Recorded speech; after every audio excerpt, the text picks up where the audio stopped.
تاريخ سطرا دماء أذكر الآن جميع الشرفاء أذكر الآن جميع الشهداء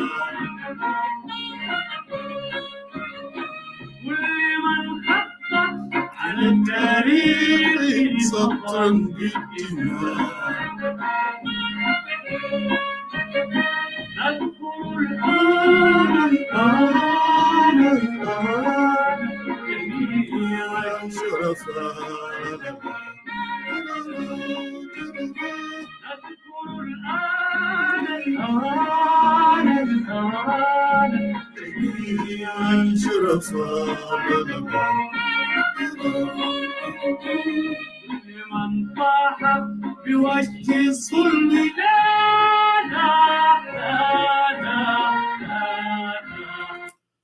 السلام عليكم. السلام عليكم جميعا مشاهدين لمنبر صوت الشعب. إنما كنتم مرحبا بكم في منصة منبر صوت شعب جنوب السودان The Voice of the People Forum. أنا سعيد أكون معكم في هذه الأمسية، وفي حلقة بتاعت الليلة هي مواصلة للحلقة بتاعت السبت، ولنحن كان اتكلمنا فوقه عن reflection on South Sudan 7th Governance Forum. للأسف لناس الإنجليزي اللي قاعدين في فيسبوك أنا نسيت أخذت S because to be governance. Just let me try. لو أنا قدرت نعمل الجدار فينا الباقي تندق مرة أقدر، لكن أنا I can adjust. Just let me put S here. Yeah. هنا في حلقة بتاع يوم السبت كان اتكلمنا عن مؤتمر السابع للحكام جنوب السودان، حكام ولايات جنوب السودان العشرة، وبالإضافة للرؤساء بتاعت الإداريات الثلاثة، إدارية الروين وإدارية بيبور وإدارية أبيي. ونحن شغلنا بعض الأصوات بتاعت الحكام وبعض الوزراء والنائب رئيس دكتور رياض مشار. في الحلقة اللي فاتت يوم السبت أنا قدمت الشكر والتقدير للمنظمين لمؤتمر حكام جنوب السودان والإداريات الثلاثة. قدمنا شكر لرئاسة الجمهورية جاب الفكرة، وكذلك شكرنا United Nation اللي هو UNDP، شكرناهم لدعم المؤتمر حتى تنجح. خليني برضو في الحلقة بتاعت الليلة للمرة الثانية أنا بقدم الشكر UNDP في جنوب السودان United Nations Development Program for funding the governance conference in South Sudan from the first conference until the last one, which actually ended before yesterday. أننا محتاجين نشكر الأمم المتحدة لدعم المؤتمر. ثانيا لكل شعب بتاع جنوب السودان، حمية إنه أنا قاعد أشغل نعمل ريفلكشن للحكام، لمؤتمر بتاعت الحكام، لحمية المؤتمر نفسها. المؤتمر ده نفسها مهم جدا لنا نحن كشعب بتاع جنوب السودان. كلكم اللي قاعدين تشاهدوا هذا اللايف فيديو كلنا قاعدين نكورك انه يا جماعه ده ما شكل البلد اللي نحن كنا دايرينه. المعارضه والناس اللي بيدعموا الحكومه والمواطن العادي في جنوب السودان، كلنا كشعب بتاع جنوب السودان قاعدين نقول انه الواقع الموجود الليله في جنوب السودان ده ما الواقع اللي خلانا نحن نرفع سلاح ونحارب الشمال، حكومات المرت على تاريخ المركز من 56 ل 72، من 55 ل 72، واللي من 83 لعدي 2005. وبعد 6 سنوات مشينا وصوتنا للاستقلال بتاع الدولة بتاعنا. اخترنا خيار انه دايرين نكون دولة حرة ودولة مستقلة وعندها سيادتها. وكنا بنفتكر كجنوبيين اننا عايشين تحت العبودية بتاع الجلابة في الشمال. very simple. ما في زول فيكم قاعد يشاهد هذا اللايف فيديو ينكر انه نحن كلنا all of us as South Sudanese we were disagreeing انه في العبوديه قاعد تمارس علينا نحن كشعب. لذلك مشينا وصوتنا 99.9 انه نحن دايرين استقلال بتاعنا. Today all of us we are disappointed. كلنا كشعب بتاع جنوب السودان كلنا محبطين and we are disappointed. And that while نحن بنتكلم انه no، ده ما الدولة اللي نحن مشينا ومات 2.5 مليون. بعض الدراسات بتقول انه الناس اللي ماتوا في جنوب السودان اكثر من 2.5 مليون. بعض التقارير بتاعت المنظمات بتقول انه ابناء جنوب السودان اللي ماتوا في الحرب اكثر من 2.5 مليون. لانه ده كلها استيميشن، ده كلها تقديرات. لذلك نحن هنا بنجي نقعد هنا وبنطالب بالتغيير انه نو، دايرين بلد الكل زول يكون قاعد فوقه حر ويرجع في محله ويكون لنا شرف ويكون لنا كرامه. لانه نحن ما ممكن نتمرد تاني في بلد بتاعنا بعد ما طلعنا حريه بتاعنا. على هذا الاساس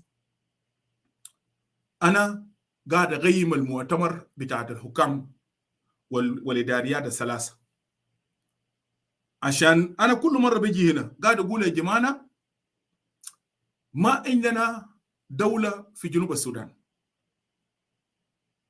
في ناس قاعد يقولوا عندنا دوله، عليكم الله ادوني just 1 minute. اوكي just I can do it here.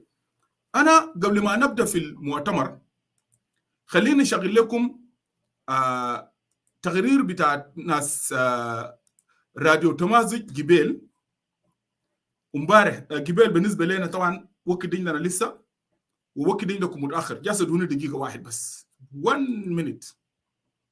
Yep, I have it here. Just give me 1 minute. خلينا ننزل التقرير ده. قبل ما نواصل خلينا انا داير نشغل لكم التقرير ده.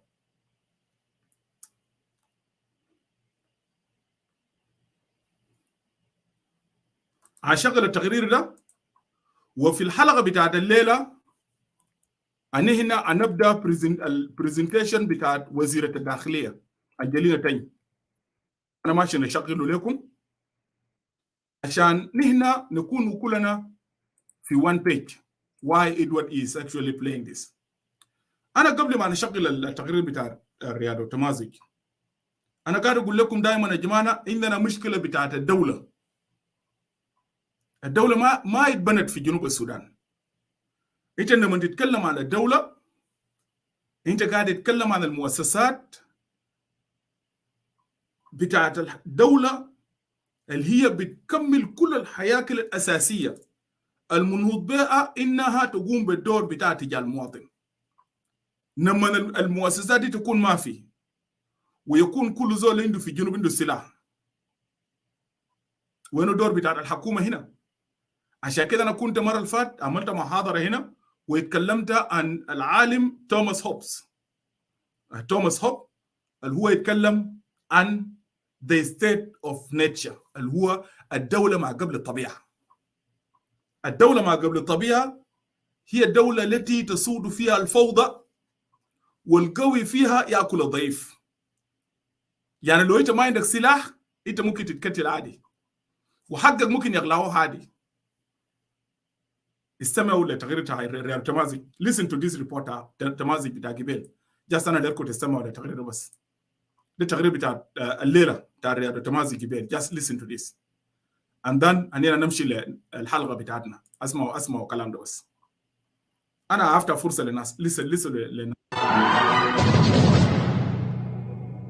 مستمعين كنا دي أخبار بعربي البسيط جالتكن من راديو تمازوجة. وفي مختصر أخبار قتلوا زول واحد وأوقوا نفرين ونحبوا أطفال في هجوم مسلحة في سكة في بورا. صدروا قمصان حزب الحركة الشعبية في معارضة في مقاطعة أيوتا.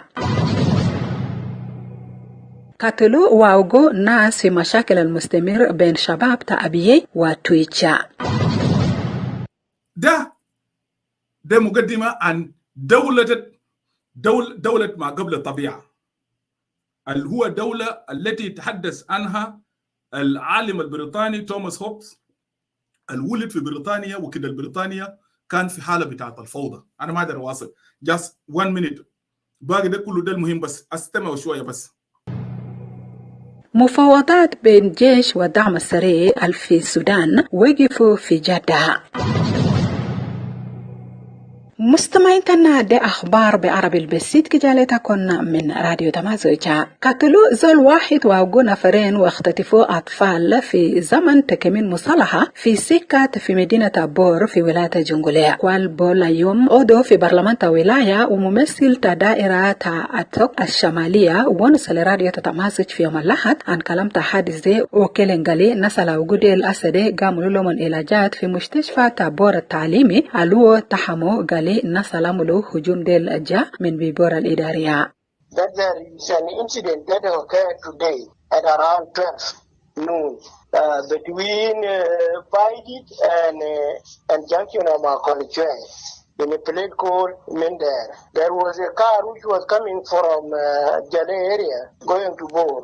This car was attacked by criminals which are known to be from Murli. During the incidents, one was killed. A man called Mela Adao Adankur Macho was killed on the spot. 2 children of one person called Ayu Tuom were abducted and the mother remained behind. The mother was beaten unconsciously with a small child which could not be taken.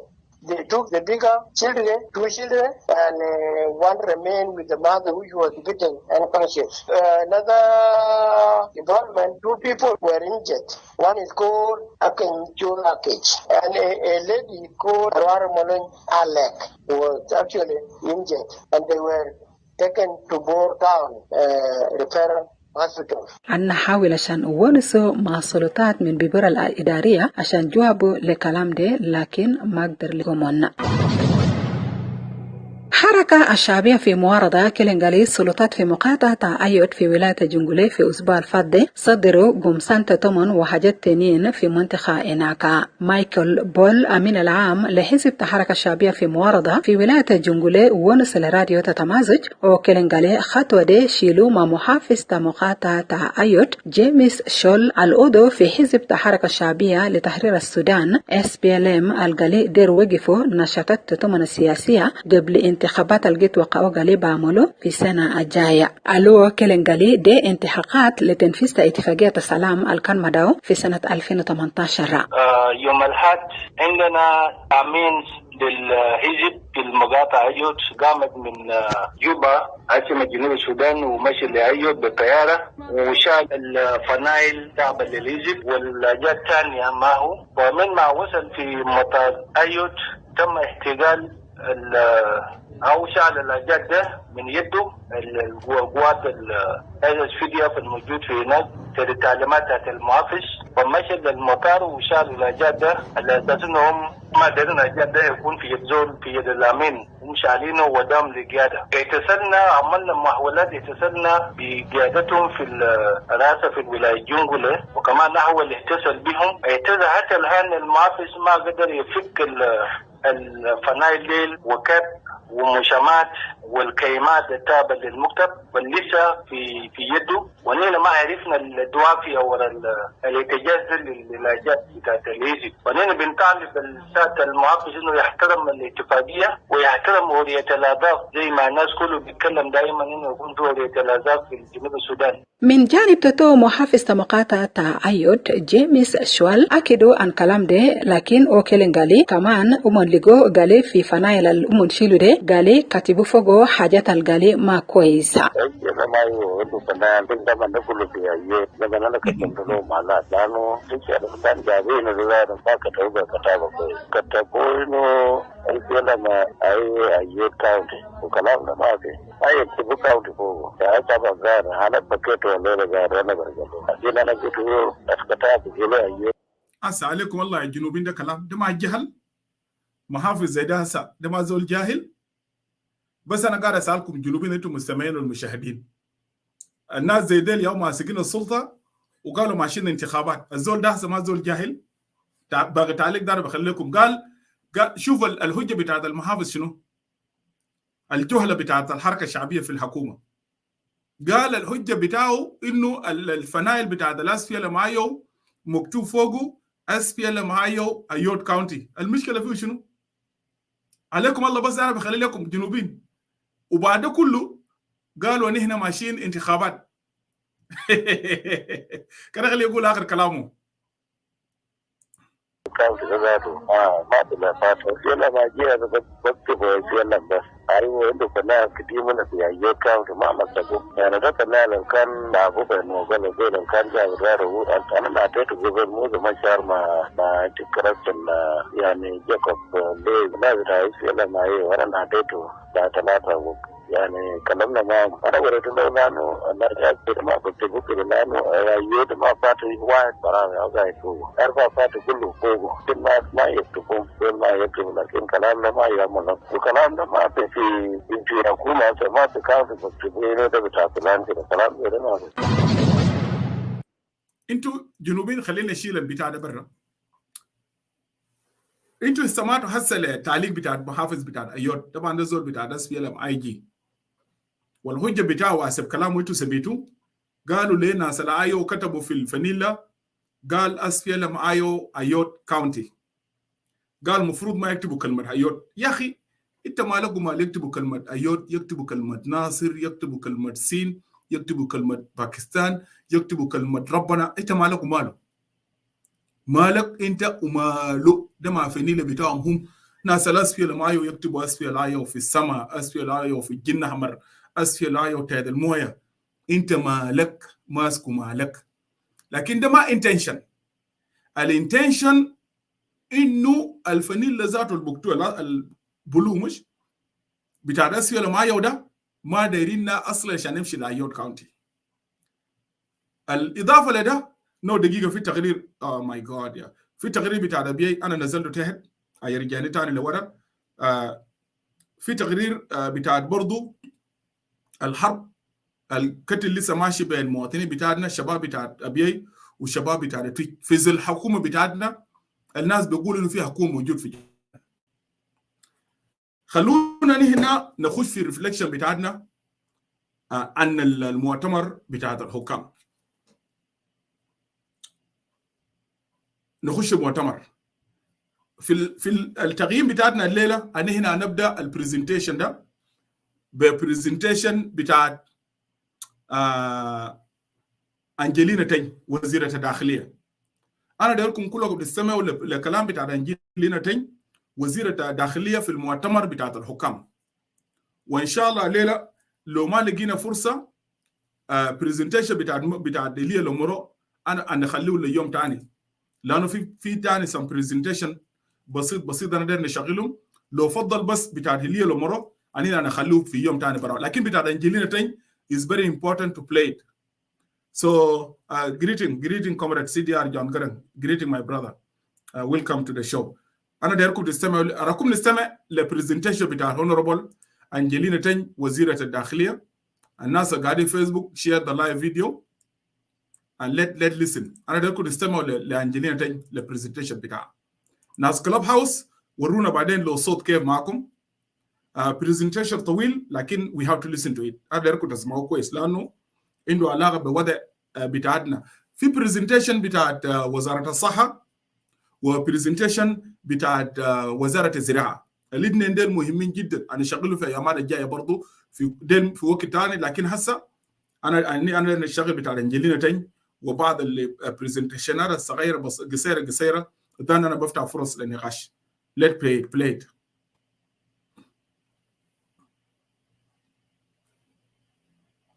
Your Excellency, First Vice President,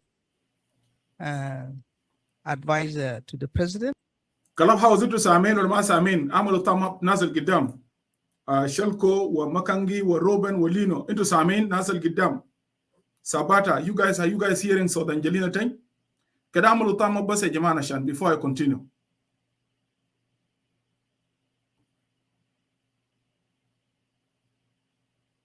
والله ده اخر صوت. خلينا نقربه. ده اخر صوت. اوكي خلينا نجيبه بجاي شويه. خلينا نقرب كده لو انتوا تكون اخر صوت. الناس انتوا سامعين يا اخوانا؟ اوكي thank you so much. He's still there? Yeah, he's still there.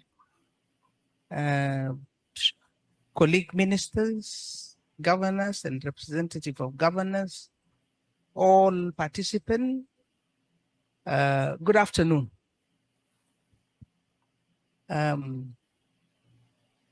think everybody's tired. We've been sitting for long, so I'll try not to be. Yep, if the voice long. is clear, thank you so much. Let's listen. I am representing, or I am presenting as a Minister of Interior, but both of my other colleagues from the security sector are not here. The Minister of Defense has apologized. So maybe I'll say something small later, not necessarily reflected in what I'm about to present. I'm actually required to present on three things. And these three things is a security report, and also the process of disarmament of civilian. And the third area that I'm asked to present on is election security.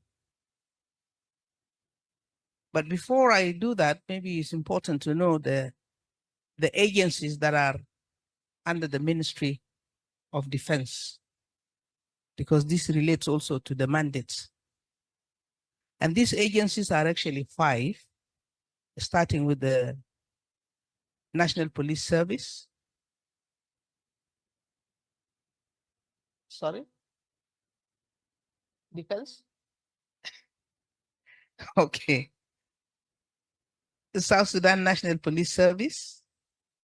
The second one is National Correctional Services, Civil Defense Services, Commission for Refugee Affairs, and Bureau for Community Security and Small Arms. These are the agencies that constitute the Ministry of Interior, and they are collectively mandated to provide security and safety, enforce law and order, provide protection of civilians and their properties. So I'll not elaborate more on the mandate. So I'll go straight to give you a brief statement on the security situation in the country. Generally, actually, the security situation has been improving. You can say that it has been calm to a very large extent. But of course, there are a number of challenges. You would have criminal activities that are happening across the country. You also have kind of sporadic intercommunal conflicts. Let me call them some like that. Those, they have reduced to a large extent. However, they are actually very deadly, and we regard them as those conflicts that constitute a national security threat because of the number of losses of the people in relation to those conflicts. I was not here when the presentation from ABA was presented, but I saw, so you can see how deadly those conflicts could be.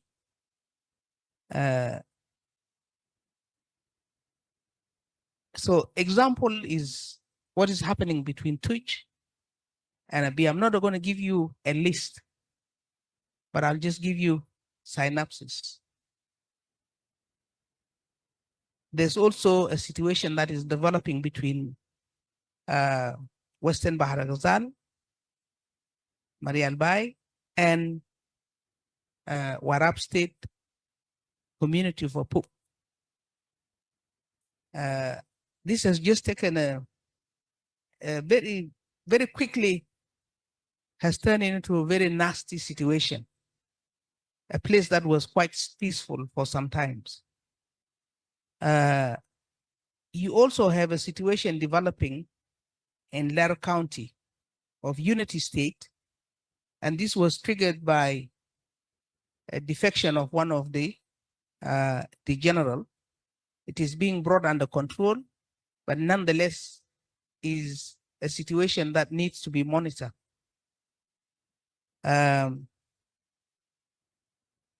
You have the phenomenon of abduction of children. Usually it used to be Jongle State. Now it has spread. It's happening in Eastern Equatoria. It's happening in Central Equatoria. And is a serious challenge because the nature of it used to be related to cattle wrestling and intercommunal conflict. But now you have gangs who come and steal. So it has changed in nature, which presents also another challenge.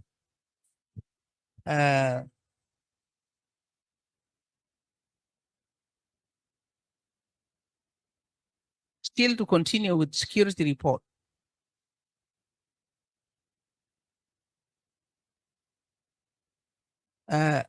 We have noticed that when you compare early this year and the second half of the year, that the level of crime has been on the increase. The analysis that we get from this security report is because of what's happening in the country. You have issues of poverty. You have issues of unemployment and redundantness. So many of the young people not getting opportunities to actually access jobs. We are also noticing that these crimes, or actually there's a very high rise in the prices of commodities, especially the last 2 months, very drastically. We've noticed also that these crimes are usually committed by youth, mostly young people and gangs.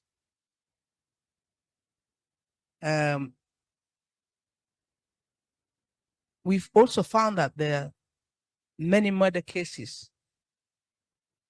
And these murder cases, usually the police is able to apprehend the perpetrators. We also notice that most of the perpetrators are actually members of the organized forces. And this is a challenge to us those who are leading and managing men and women in uniform. We're trying to study what are the real issues. Why is this happening? And we have some ideas as to why it is happening like that.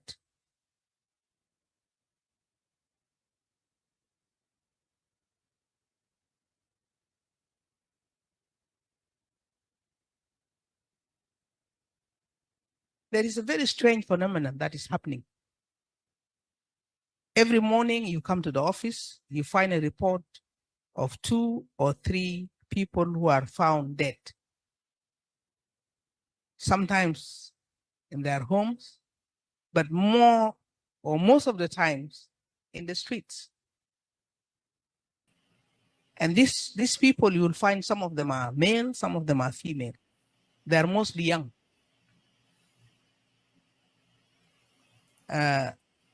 And these incidences are really growing.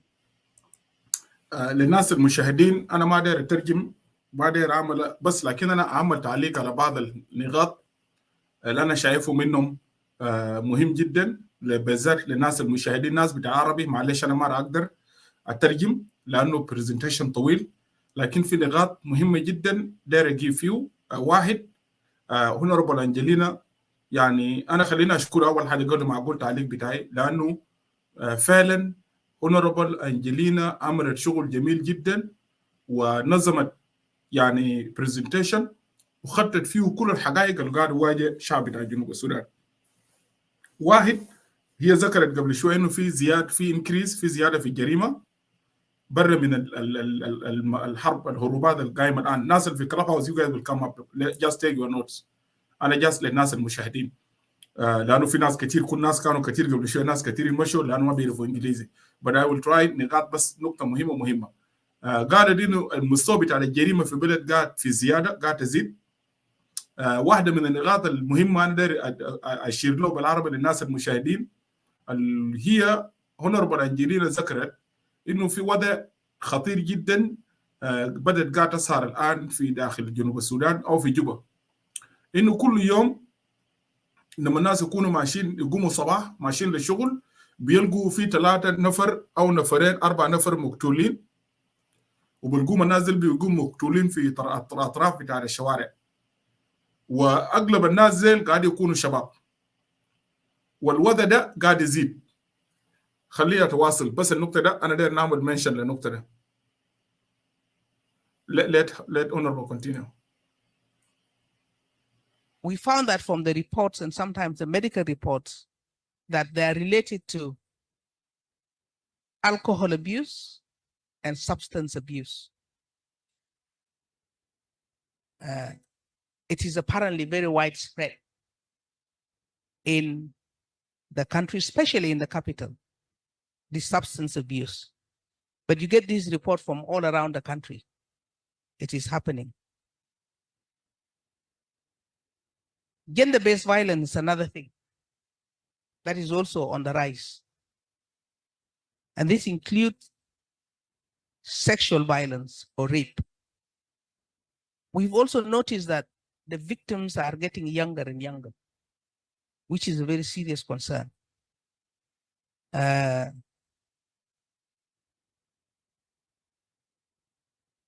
Another phenomena is suicide.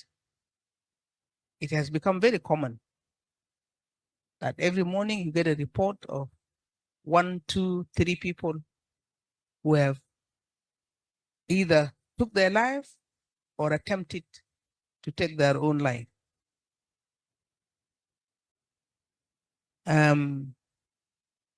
There's another type of crime, which is robbery. And it is usually associated with certain groups in society or gangs. You have the Toronto boys, everybody is aware of them. You have those who call themselves niggers, and there are other gangs.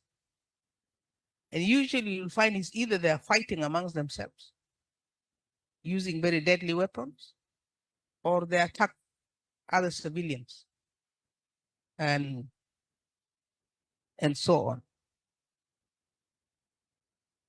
There are other crimes that you're probably not aware of. Human trafficking is a growing phenomenon in our country now. We are identified as one of the areas that is affected by this.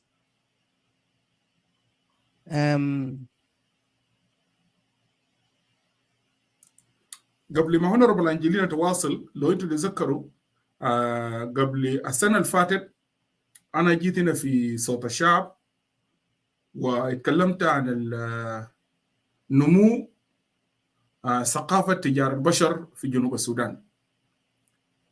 في ناس كثيرين كانوا في اللايف فيديو كانوا بيشتموا فيني ان المره دي دوري تبقى قاعد اجيب معلومات كاذبه وتنول لهم.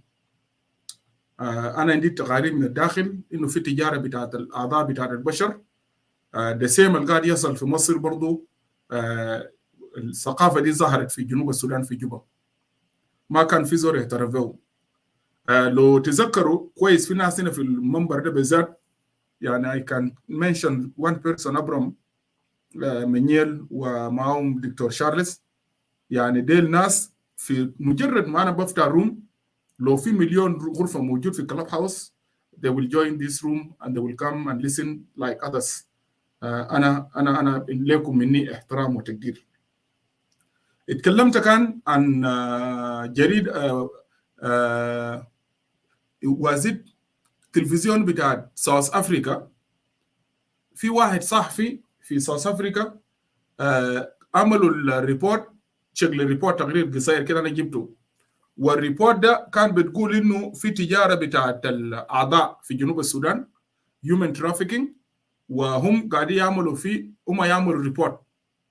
للاسف انا ظللت اتابع، لو انا هسه مش بمشي بشوف تاني في في كلاب في اجره في تويتر، لانه نشروا التقرير ده في الموقع بتاعهم وعملوا شورت فيديو بتاع انهم هم جايين. لعادي يوم الليله اي كيب تشيكينج الريبورت بتاعهم وشفت الموقع بتاعت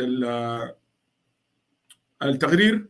انا ما قدرت القاه في يوتيوب، ولا هم زانوا ما نشره في كلاب هاوس. فالكويس انا بشكر اونربل انجلينا انه هي قاعده تحترف كوزير بتاع الداخليه انه في تجاره بتاعت البشر الان is growing in South Sudan, and this is also one of the point we as South Sudanese for us to pay attention, especially الخطوره بتاعه وين في جنوب السودان. خطوره بتاعت ظهور بتاعت النشاط بتاعت تجاره البشر. عنينا بلد لسه اقتصاد بتاعنا تعبان، نينا مجتمعات بتاعنا مجتمعات متخلفه والشعب بتاعنا فقراء، ولذلك they can be victims of this situation so they can be used easily. يعني ممكن اطفال صغار وبنات صغار يكونوا والشباب الصغار يكونوا ضحايا بتاعت المجاعه والجوع الموجود في البلد، وممكن يقعوا يكونوا ضحايا بتاعت التجاره بتاعت البشر. وجنوب السودان ممكن يكون سوق رابع للتجاره بتاعت البشر especially نتيجه الوضع الاقتصادي وعدم وجود المال في بلد والمرتبات وكده. ودي الخطوره بتاعها. And this is the issues الجنوبين they supposed to discuss this because it is very dangerous in a situation like South Sudan. So sorry I have just أنا كنت ناوي mention النقطة ده، خلي honorable أنجلينا تواصل. I'm sorry يا جماعة، لكن that is very important point. Also, we are being used by illegal immigrants who are going northwards, trying to cross the Mediterranean to Europe. They come from the interior of Africa. They cross through South Sudan. They go to Western Sudan, going all the way to Libya. And mostly they use the northern Baragaza route. This is also something that we have been alerted to. Another challenge, the crisis in Sudan. The Sudan crisis is a very serious challenge and a concern for a number of reasons. Our people who live in Sudan are now forcefully forced to actually return to South Sudan without any plan. They have not prepared themselves. And they also come and find us here not prepared. Along with that, also the number of refugees, the Sudanese refugees who are coming to this country. And there's something strange happening. A lot of South Sudanese are also involved and engaging in the war in Sudan on both sides as mercenaries. This has been actually officially reported. So we're very concerned that, you know, they're getting access to these arms. You never know where these arms are going to end up or what they could be used for. So النقطة الثانية برضو تمنشن للناس المشاهدين، نذكرها للناس المشاهدين لأنه ده كلام خطير جدا، وده يعني وزيرة الداخلية بجنوب السودان بتعترف إنه أبناء جنوب السودان مشاركين في الحرب في السودان، بين مشاركين في الحرب مع الأطراف المتحاربة في السودان، مشاركين مع دعم سريع، وكذلك مشاركين مع القوات المسلحة السودانية، وده وضع طبعا خطير. and also أننا محتاجين برضو بعدين لما نجوا في غرفة الناس اللي يجوا فوق بعدين please take notes on those points because they are very important issues. والواقع الموجود في جنوب السودان ده ممكن يوصل الشباب بتاع جنوب السودان لوضع أخطر من كده. الشباب ديل ما بدون قروش، ما في شغل بالنسبة لهم، ما في شركات، الناس دي ما قاعدة تاكل، والناس لذلك كل الحاجات دي ياو براكم انتم شايفينها. also let one be ده يكون نقطة برضه من النقاط بتاع النقاش بعدين للجنوبيين لأنه is very important. Confirmation from the Minister of Interior of South Sudan is a concern for us. We have not yet had evidence of arms crossing into South Sudan, but it is something that we are very concerned about, and it is the likelihood of it happening is very real. So this is a challenge that is also presented by this situation in Sudan. The Refugee Affairs Commission is working very hard together with the border police. They actually collect data on a daily basis. We receive this information on a daily basis. How many South Sudanese returning all along the northern border? How many refugees? There are more South Sudanese returning than refugees, definitely. But nonetheless, we have refugees coming from the Sudan. The northern states are really struggling because the country was found unprepared to respond to this crisis. So you find they're struggling on their own most of the time, together with some of the international agencies, the UNHCR, IOM, and so on. I visited some of the stations in Upper Nile, and I have seen firsthand the situation, the crisis, especially during that rainy season. See many children dying and so on and so forth. So these are the challenges that is presented by the crisis in Sudan. Now I'm going to talk a little bit about the disarmament of civilian. The disarmament of civilian is a mandate for the Ministry of Interior. And the Bureau of Community Security and Small Arms Control actually is responsible for providing the policy direction for the disarmament of civilian. And of course, the Bureau has done a lot. They have actually developed the policy. They have developed the rules and regulations. There is an act, Firearms Act.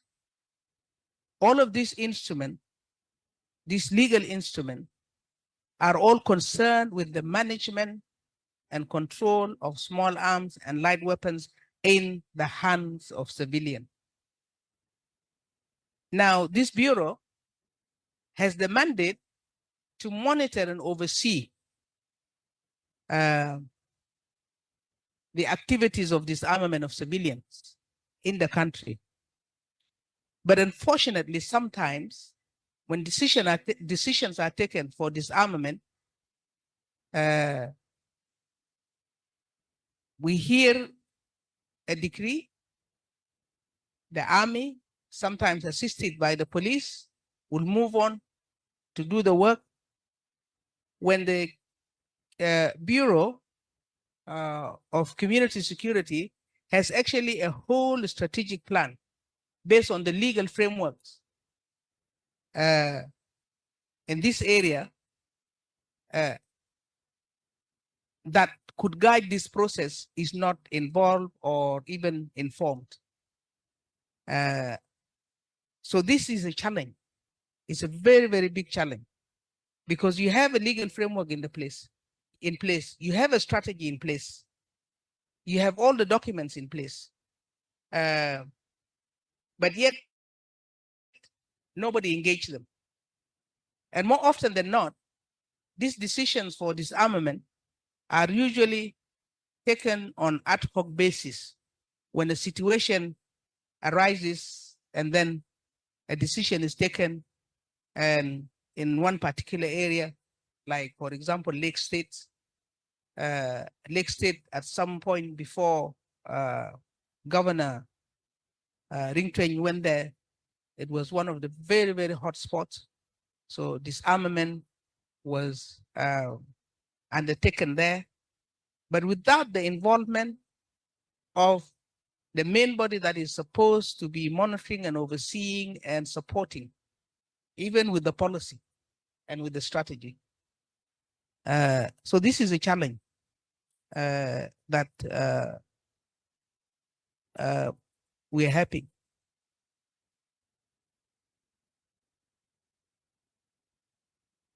So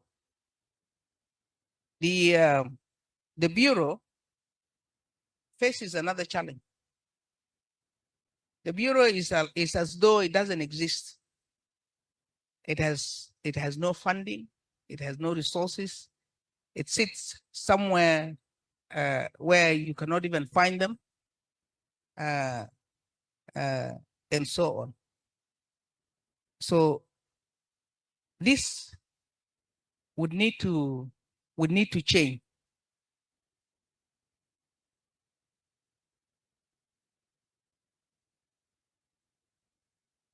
Of election security would have to be invited so that we consolidate the policy together. So we consolidate, and after consolidation, then it has to be presented to the cabinet so that it is a document that is owned by the government and not only developed by one institution. So we all own it, and so on. Out of that, definitely we will develop programs and activities and so on. Now, we also realize that the ministry needs to do a quick assessment on the infrastructure, especially in the rural areas, because voting takes place not only in cities but in very remote areas. So we're also thinking that there is a need to embark on an assessment to see the existing infrastructure that can be used or lack of it. We also need to know road access or how to access those remote areas and so on and so forth. So this is an area that we would want to engage on. Now I'm going to talk about challenges. One of the challenges that we have for all of these activities is actually limited fundings. And then you also lack of training, which affects the professionalization of those men and women in uniform. This is very, very important. there is lack of motivation or incentives. Because when you do well, sometimes it's good for you to be motivated. But because of lack of resources, sometimes it's very difficult for you to recognize good work done, and so on, and so forth. The other area is that we found that there are no storage for arms, that have been given to members of the organized forces for conduct of their duty. So what happens is that when you're given your rifle, you go home with it. You have your magazines, you have your rifle, you take it home. That, of course, is really, really risky, because the chance of actually abusing that weapon is very real. It can be misused, it can be abused, even accidents can happen, and so on. So it's an area that is also talked about in the United Nations Security Council benchmarks for lifting of the arms embargo from the Republic of South Sudan. So this challenge needs to be addressed. It needs to be addressed. Number one, the UN requires that we do that so that they are able to lift the arms embargo. Number two, we know that it is affecting our people. It is killing our people. It's one of the reasons why you find that many of the capital crimes are committed by people in uniform, simply because they are able to take the weapon home.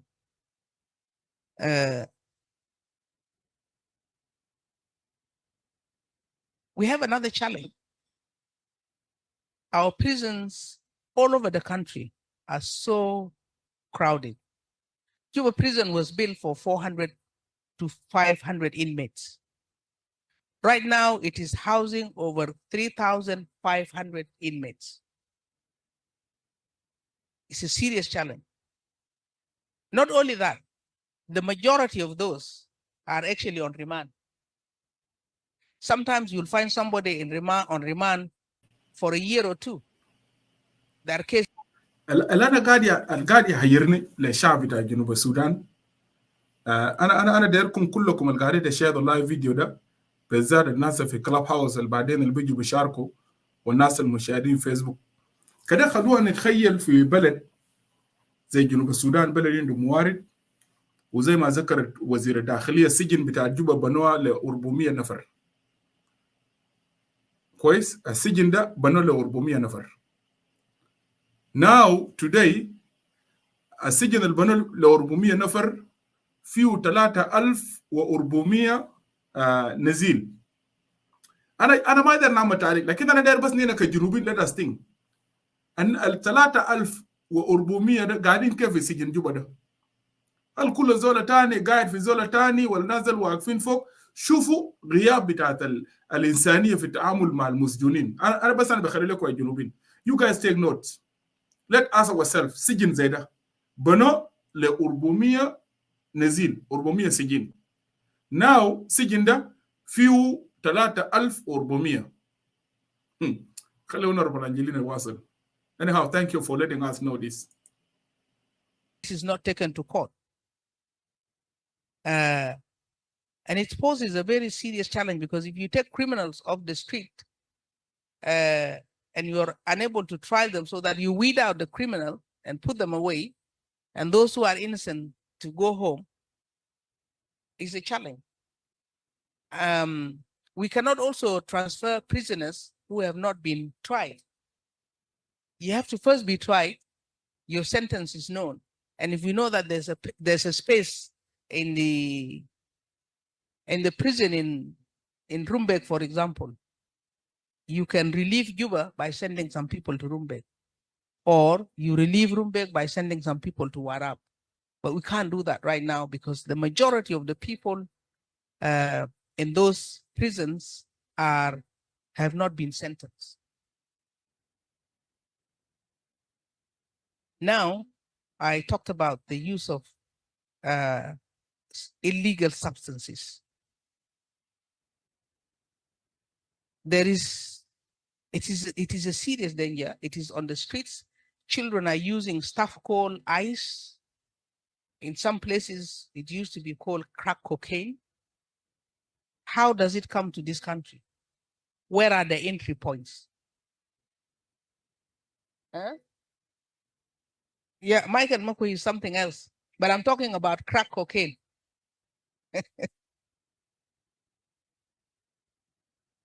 I was hesitant to write that name. Yeah. So we need to really find out, where is this coming from? How is it getting in here? Who is involved? This is serious. These are issues that we need to address. There's this alcohol called Michael Makwe. Yeah, actually is something, it's a small bottle with a red cap. It has no label. You don't know the level of alcohol on it and so on. Sometimes they say the first sip, if you take it, sometimes it takes your eyesight. Some people also just drop dead. And we learned that it is being produced here in Juba because it is banned in Uganda, it is banned in Kenya. Our Bureau of Standards, I don't know what they're doing. أنا دايركم برضو تستمعوا لوزير الداخلية بالذات موضوع بتاعت المرايس اللي قاعد يقتل الناس ده أتذكرهم قبل شوية. Something is called ICE. I don't know what the other one they call it. But the third one اللي هي ما كان she was instituted to write it اللي هو المريس اللي اسمه مايكل ماكوي. وانتوا أول امبارح استمعتم للرد بتاعت حاكم بتاع شمال بارغزال لما يعني الأرجومنت المغالطة اللي كان بينه مع دكتور رياض مشار في استخدام بتاع المريس اللي اسمه مايكل ماكوي ده. وسميته من الوالي بتاع شمال بارغزال انه هو يختلف مع رياض ورفض انه المريس ده يستخدمه في شمال بارغزال. وانا وقفت مع الوزير اول امبارح لانه عمل حاجه كويس لانغاذ ابناء وبنات بتاعت الولايه بتاعه. لكن زي ما انتم سمعتوا من الوزيره هسه، وانا عشان اخليها تواصل، هي قاعده تسال انا دايركم جنوبين اجاد زي ده.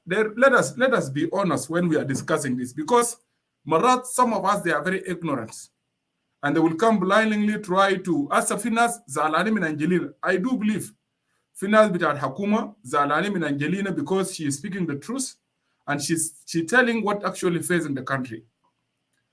But كده انا دايركم بس just take notes. اتخيلوا مريسا مناو في يوغندا، المريسا ده مناو في كينيا، لكن في جنوب السودان المريسا ده مسموع في جنوب السودان. انا بشغل لكم بعد برزنتيشن بتاع انجلينا طوالي في تعليق بتاع مايكل ماكوي in regard to that what you call it this called مايكل ماكوي. خلي انجلينا تواصل. We also hear that Central Equatoria licensed it. The Ministry of Trade is also involved in it. We're not barring alcohol.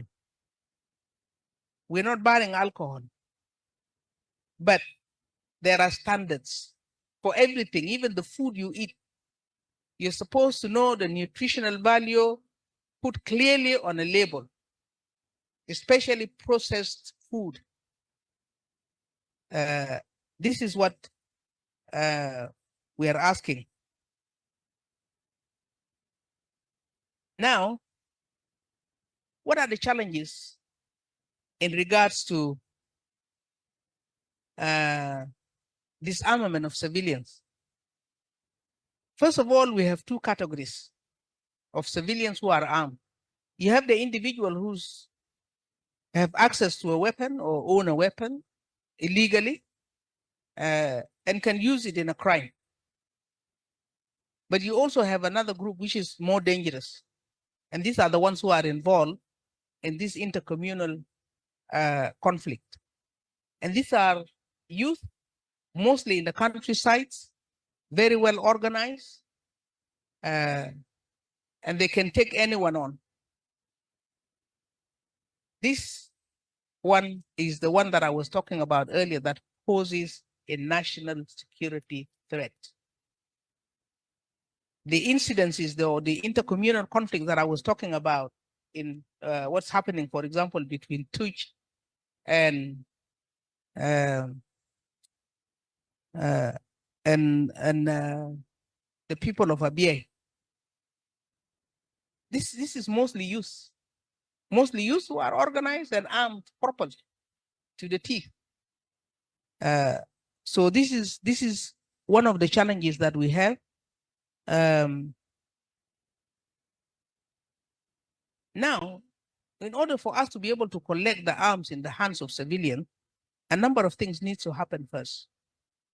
First of all, we must really complete the process of unification of the forces so that you account for every combatant. You take them off the list. So once you have done that, you unify them, you deploy them, it would be easy for you to identify those who are carrying arms as civilian and do not belong to any organization. So this is one.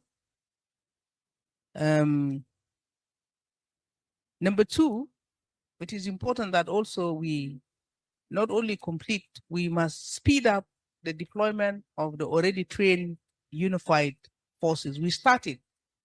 The army is now almost completing Equatoria and Bahr Ghazal. They are moving to Upper Nile. For us in the other organized forces, the process is slightly different. Our committees are already at work, but because for the army, you just organize your battalion and you send your battalion away. For the police, for the correctional services, and for civil defense, it is slightly different.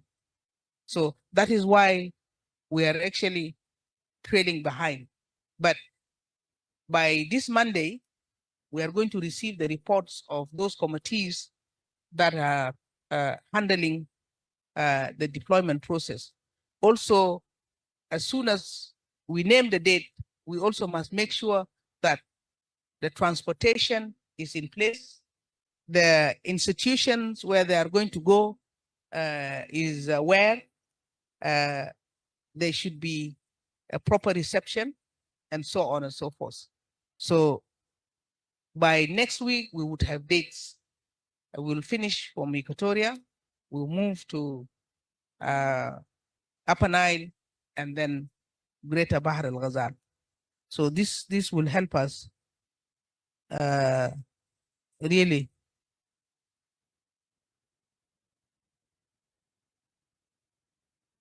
move forward with the disarmament.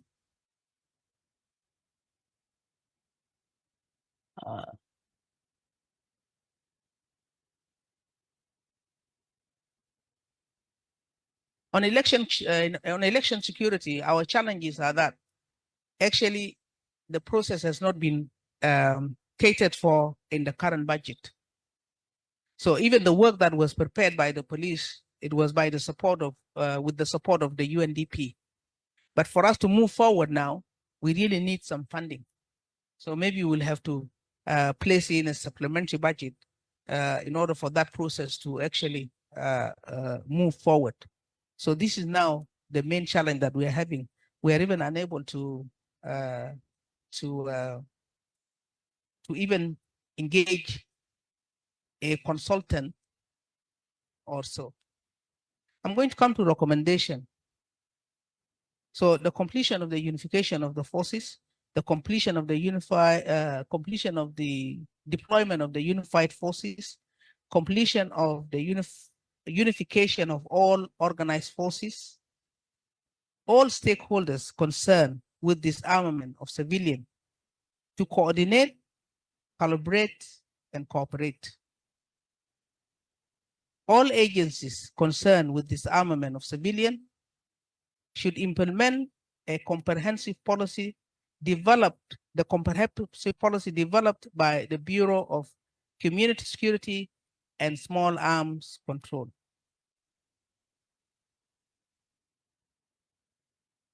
Still with the recommendation, create a mechanism that brings together all agencies responsible for civilian disarmament.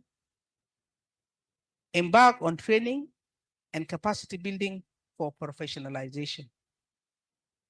Urge the judiciary and the Ministry of Justice to expedite trials to ease crowdiness in prison. Avail funds. South Sudan to pay the subscription to the regional bodies like the Small Arms and Light Weapons Center based in Nairobi. Since we joined this institution in 2009, we have not paid. We have not paid, and now we are losing privileges because of that. I end here, but I want to say something small outside of this because my colleagues from defense, they're not here. Usually, the security reports are similar. The situations are similar. But like I mentioned, the army has already embarked on the deployment of the unified forces, and they are doing very, very well. And we're really we're very happy that actually they have identified hotspots as first to be served with the newly deployed forces.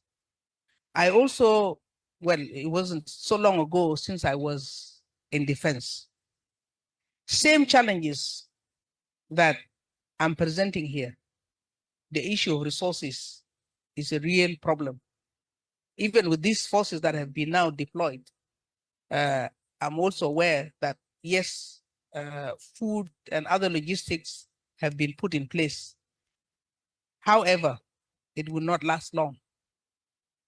So I want to use this opportunity to appeal that as we are deploying these forces now, it is paramount that we give them the necessary logistics, as well as the salaries of those who have not been receiving salaries. We have the challenge of some of whom don't have weapons and so on. This is another challenge that the army is grappling with. We will struggle with once we also start our deployment. But these are issues that I'm presenting here before the first vice president and the high table and so on. I also want to use this opportunity to appeal to the states that please, I know these organized forces, and especially the army, sometimes becomes a very big burden because for any security challenge, for them to respond, they're always, the nearest place is to go to the governor, to go to the state government. We need to respond. We need fuel. We need this, we need that. Continue to bear because it is our responsibility collectively. But that doesn't mean that the national level should relinquish its responsibility. Now the situation is improving. All those other issues that we used to have violation to the agreement, this and that, have really drastically reduced. And with this deployment, I believe things will change, even for the better. So this is an appeal I would like to do on behalf of not only the SSPDF, but on behalf of all the security sector agencies. and so on. With this, Your Excellency, I thank you.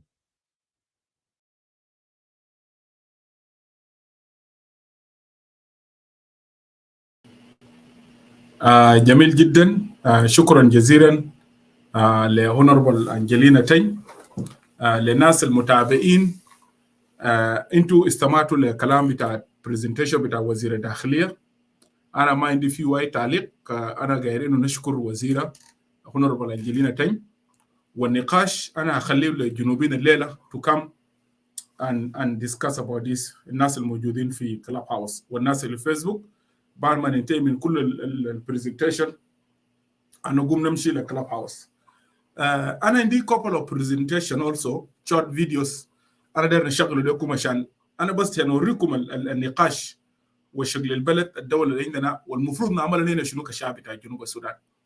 في الرد يس اباني شان اباني ذكرت انه في فيديو يتكلم فوقه مايكل مكوي. يس انا عندي المقطع ده، لكن انا هسه يا دوب عملت كاتنج لسه شغال بروسيسنج في كمبيوتر. في بس كده نشغل الحاجه البسيط ده، لكن لما ننتهي ده انا بجيب التعليق بتاع مايكل مكوي كامل. انا دايركم تستمعوا للكلام ده، اسمعوا للرد بتاع مايكل مكوي ده بس هسه زي ما اباني ذكرت، لكن انا اشغل اللاجه ده. just listen the short prohibited is prohibited by Central Equatoria. But there is nobody finding its implementation. Nobody is implementing that.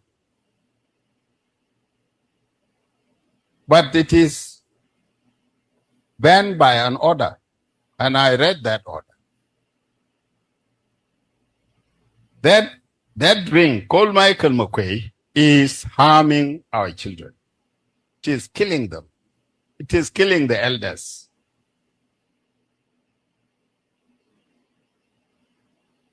And doing a lot of things.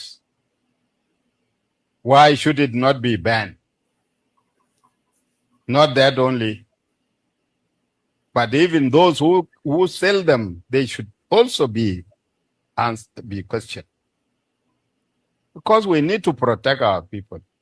It is just like the cybersecurity or the gateway which I had talked about. We need to protect our children and our families. This is a very serious issue that needs to be taken up seriously and prohibited at the borders. And if it is produced here, then it should be closed down and these people arrested. If it is produced here, it means that they are working without license. And if they are working even with license, did those of Dr. Corwell, did they check them so that they verify as to whether they are good quality or fit for human consumption or not? All these are issues that we need to do, Your Excellency. ايوه هسه كده البتاع ده انتهى، لكن you guys wait يا جماعه. There is a complete response بتاع Michael McQuay. It is about I think 10 or 15 minutes, including this now response. And I will play it later on. أنا بجيبه لكم فوق هنا before I open the floor for any comment or discussion. Let's continue. Let's continue listening to some short videos and just make your point. بعدين عشان تعرف لما قاعد نقول الناس ما عندنا بلد، ما في حكومه زي سبيلو كلام بتاع مكوي. مثلا زي مريسا لسه ومايكل مكوي ده ممنوع في جوبا زي ما قال مايكل مكوي. والدكتور ياغم ده قاعد يختلف مع الوالي بتاع شمال بارغازال بتاع ويل لما منع المريسا ده. فانتوا شوفوا الحكومه ده يعني شغله. انا بخلي لكم، انا I don't want to make any reaction. انتوا بس you guys build up the opinion. هل في حكومه في جنوب السودان فعلا شغال، ولا الشغل ده مربوط بمصالح بتاعت some politicians, some ministers, vice president and the president. كل زول ناس بتاعت مريزي مايكل مكوي ده there is somebody behind that company. Otherwise حاجه ممنوع في يوغندا، ممنوع في كينيا. ليه ما ممنوع في جنوب؟ لانه في جنوب السودان ما في الحكومه القادر يطلع قرار، يصدر قرار والقادر يطبقه. اذا كان كلام قاعد يقول وزير الاعلام مريض ده ممنوع من قرار من سنترال اكواتوريا، واللي بتاع شباب بارغزال حاول يمنع المريض ده. ليه رئاسه الجمهوريه ما يطلع قرار انه المريض اسمه مايكل مكوي ده يمنع في جنوب السودان، والشركه اللي قاعد يطلع المريض اسمه جن وديبه ده يقفلوا كومبليت؟ ليه قرار ما يطلع من الحكومه الاتحاديه؟ سؤال ده انا اطرحه لكم انتم. انا will leave it for you South Sudanese. Why the government of South Sudan they are not coming out with the order to ban this Marisa called Michael Makwele? That is the question. شوفوا المشكله وين؟ ليه الحكومه الاتحاديه؟ Now الشغل ده بيجي الشغل بتاع ministers بتاع governors. زي ايمانويل عادل طلع قرار انه مريسا ده ممنوع، مريسا ده ما في زول منعه. من الفات الحاكم بتاع شمال بارغزال طلع قرار يمنع مريسا اسمه مايكل مكوي ده، رياض مشارك طلع ما قاعد يقولوا لا المريسا ده خلونا هذا يشربوا عشان الناس يموتوا. You guys listen to this carefully, take point. وده القضايا الجنوبيين المفروض يناقشوه، لانه القضايا ده is all of us bringing us together. كل القبائل بتاع جنوب السودان ال 64. لما نتكلم عن التغيير في جنوب السودان, when we talk about the change, this is where change is required now, is acquired now. ده المحل التغيير مطلوب في جنوب السودان. ليه؟ لانه everybody is affected في جنوب السودان. ال 64 قبيله في جنوب السودان كلهم متضررين. عويل قاعدين يموتوا مريض اسمه مايكل مكوي، سنترال اكواتوريا قاعد يموتوا، جنوبيا قاعد يموت، ايسترن اكواتوريا قاعد يموت، ويسترن اكواتوريا قاعد يموت، نورثرن ويسترن اكواتوريا قاعد يموت، ليج ستيت، وكذلك ابا نايل. كل والاداريات الناس دي كلها قاعد تتضرر من المريض اسمه مايكل مكوي ده. ليه حكومه جنوب السودان ما قادره تطلع قرار رئاسي انه مريض ممنوع؟ question ده I will leave it for you guys to come and answer it later on. Let's continue listening to some videos. Let's start with this one. Your Excellency, good morning everyone here. This Haja Basit on page 18 with regard to the issue of the birth certificate.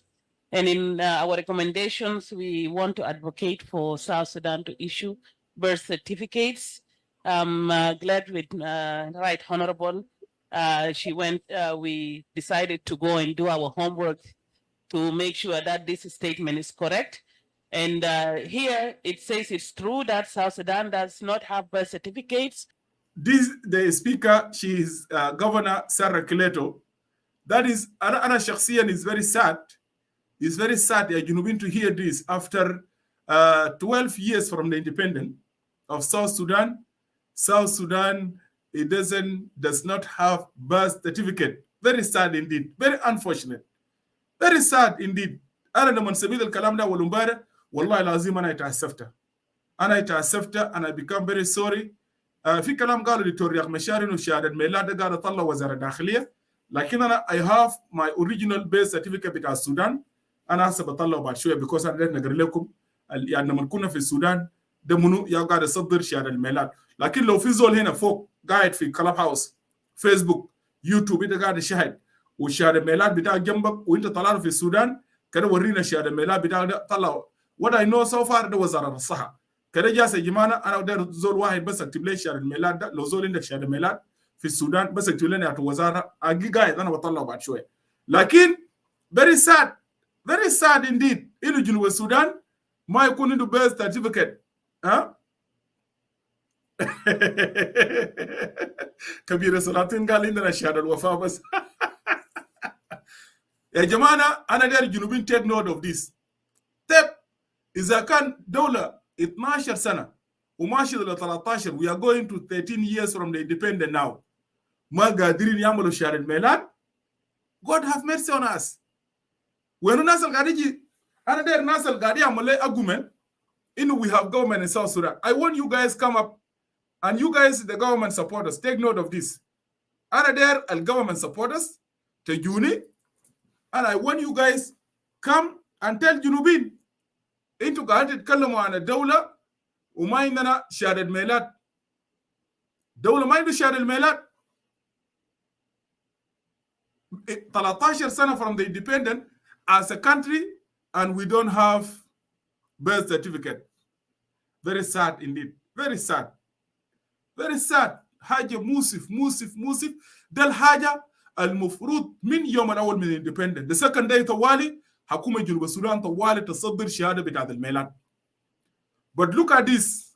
13 years now, 12 years from the independence of the country, and we don't have birth certificate. أنا بخلي لكم بعدين في نقاش.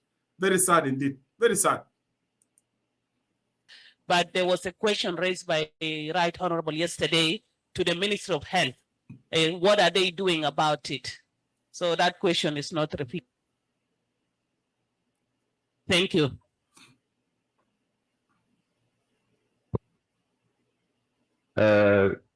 Actually, we don't have birth certificates. It's true. What's Dr. Mashar is confirming. Without a shame. Without a shame, it is true. We don't have a birth certificate. The first vice president is confirming now. That is true. We don't have birth certificate. You know what I mean? Just listen, guys, to the comment of Dr. Mashar. What's happening is that the Ministry of Health give you a notice of birth. The birth certificates are supposed to be issued by the Ministry of Interior. It's Ministry of Interior that issues birth certificates all over the world. They have not yet prepared themselves to do that. It needs the digitalization that Honorable Mukwe was talking about. So they give you notification from the Ministry of Health. Once the Ministry of Interior is digitalized, then they will issue the certificates. That's why it takes some time for birth.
Certificates to be given out to the parents because it goes through that system. Yes.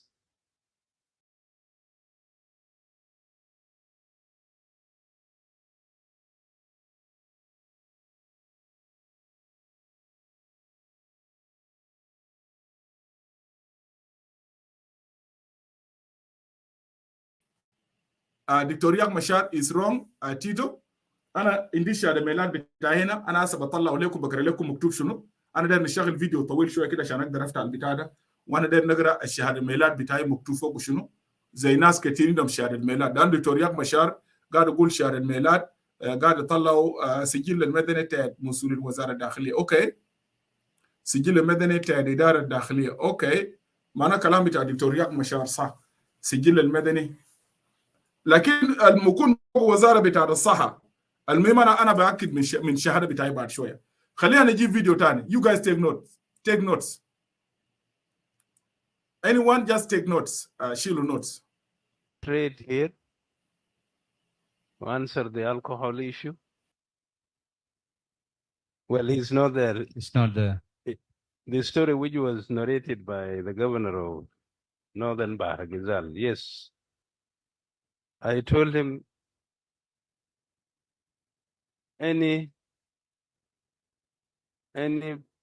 alcohols that have been sanctioned by the Bureau of Standards and by the Ministry of Trade should be sold all over the country, because we are following the law.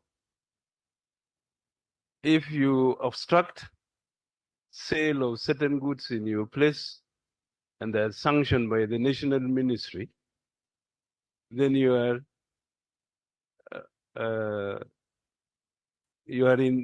not in conformity with the law.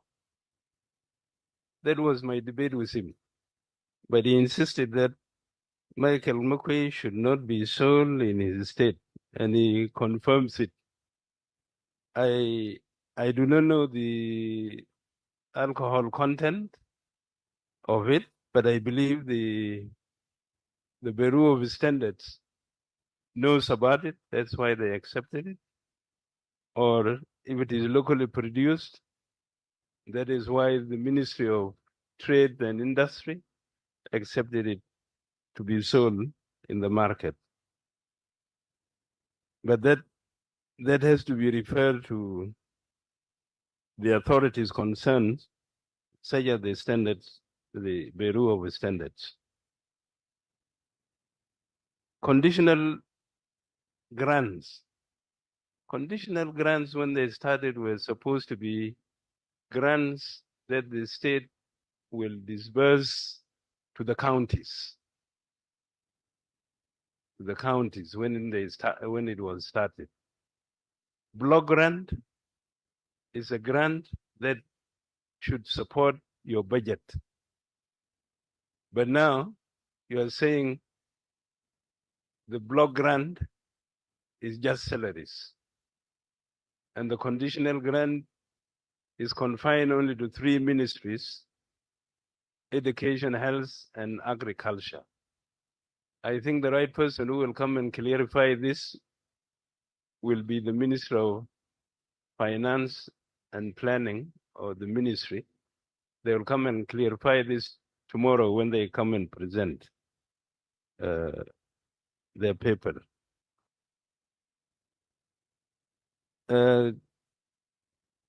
It states roads that connect the capital to the state capital to the counties. I think Northern Bahar Gazal benefited in 2005 when the government in Juba, Southern Sudan government in Juba, decided to allocate $228 million for the counties in Northern Bahar Gazal. This is why there is connectivity of a well town, which is the capital, with its counties. I say you are lucky, because not many of the states will be enjoying that luck again.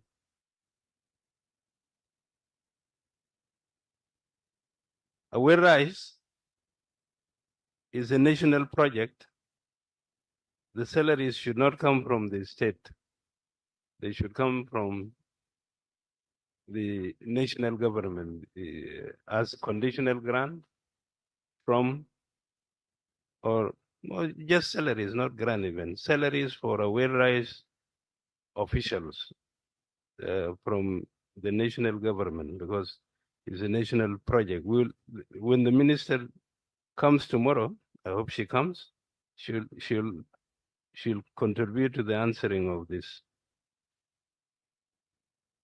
The legal framework for civilian disarmament, as I said before, was discussed in the Council of Ministers. The Council of Ministers passed it. That included the Minister of Interior at that time. It was not during the time of Madam Angelina. And it is now before Parliament. Yes, disarmament which is going on now is not being done through the Ministry of Interior.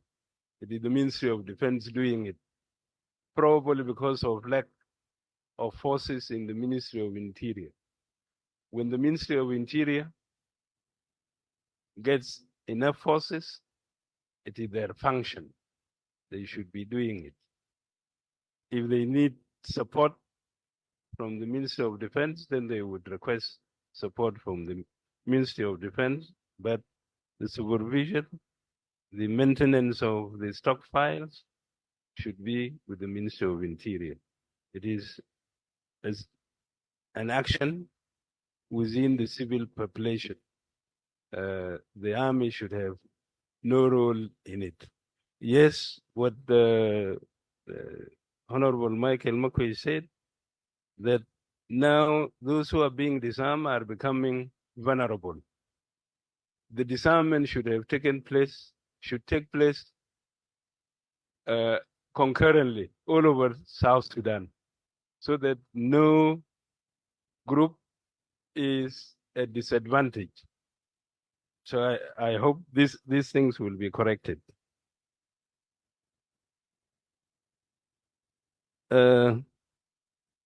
Well, disputed areas. One particular example, Madul, Payam. I'm aware that there is Madul Payam in Unity State. And I'm also aware that there is Madul Payam in Lakes State. There are two Maduls as far as I know. There's Madul east of Maper,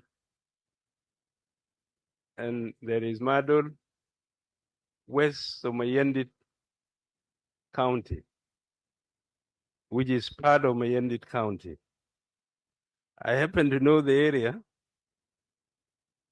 My father was born in a place called Malwalchum, near Maper, in Maper actually, where Madul of Lakes is. So if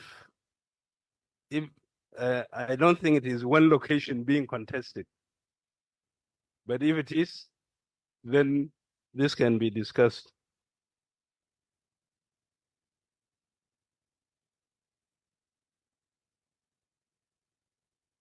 Two mayors in one state. In Eastern Equatoria, we are aware that there are three mayors. One in Nimele, one in Kapoita, one in Turit. To create the mayorship depends on the size of the city or the town. I haven't visited Nimele for long. I have not visited Kapoita for long. So since you are raising it and you are the deputy governor, the only person who can answer it is your governor or yourself who would answer it. Why do you have 2 or 3 mayors? I know another state which has 2 mayors, Northern Baharagazal. There's a mayor in Awel town.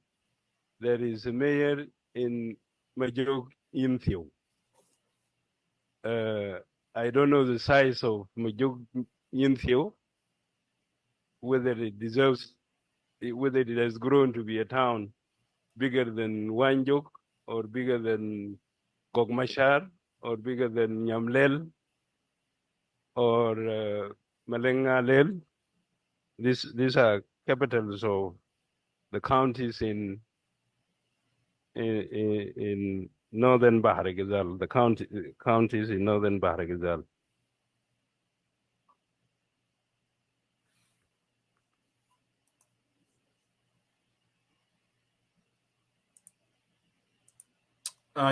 شكرا جزيلا. نواصل الفيديو تاني. يس كلام بتاع دكتوريات قبل شوي، كلام بتاع جفرنر سارة وكلام بتاع دكتوريات مشار انه جنوب السودان ما عنده شهاده ميلاد. تيتو طبعا تيتو قال عياله كلهم عندهم شهاده ميلاد في جوبا. تيتو ده ما اسمه شهاده ميلاد، ده شهاده بتاع يا ده شهاده بتاع ولد تاياسر ولا دي صغير تيجوك. شهاده ميلاد ده اسمه يا تيتو Republic of South Sudan Ministry of Health Notification of Birth.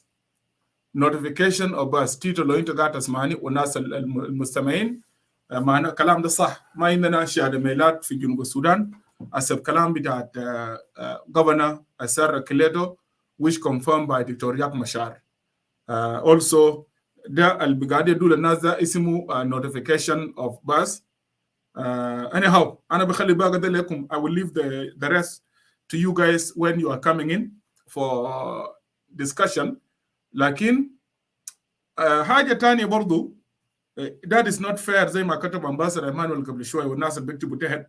عندنا 11 سنه ماشيين ل 13 سنه من استقلال بتاع جنوب السودان وما يكون عندنا شهاده ميلاد whatever تعد وزاره داخليه ولا تعد اي وزاره المفروض يكون عندنا شهاده ميلاد. انا لقيت شهاده ميلاد بتاعي بالمناسبه بركته لقيت انا شهاده ميلاد هذا لسه شايله معي. وطبعا الوضع مختلف هنا. جمهورية السودان الديمقراطية وزارة التخطيط مصلحة الإحصاء. يعني شهادة في السودان كان بطلع بجمهورية السودان الديمقراطية وزارة التخطيط مصلحة الإحصاء. عندي الشهادة بتاع ولدي الثاني برضو كان في ملكال ولا بتاع بيتي تقريبا. أنا طلعته في ملكال تقريبا 2007.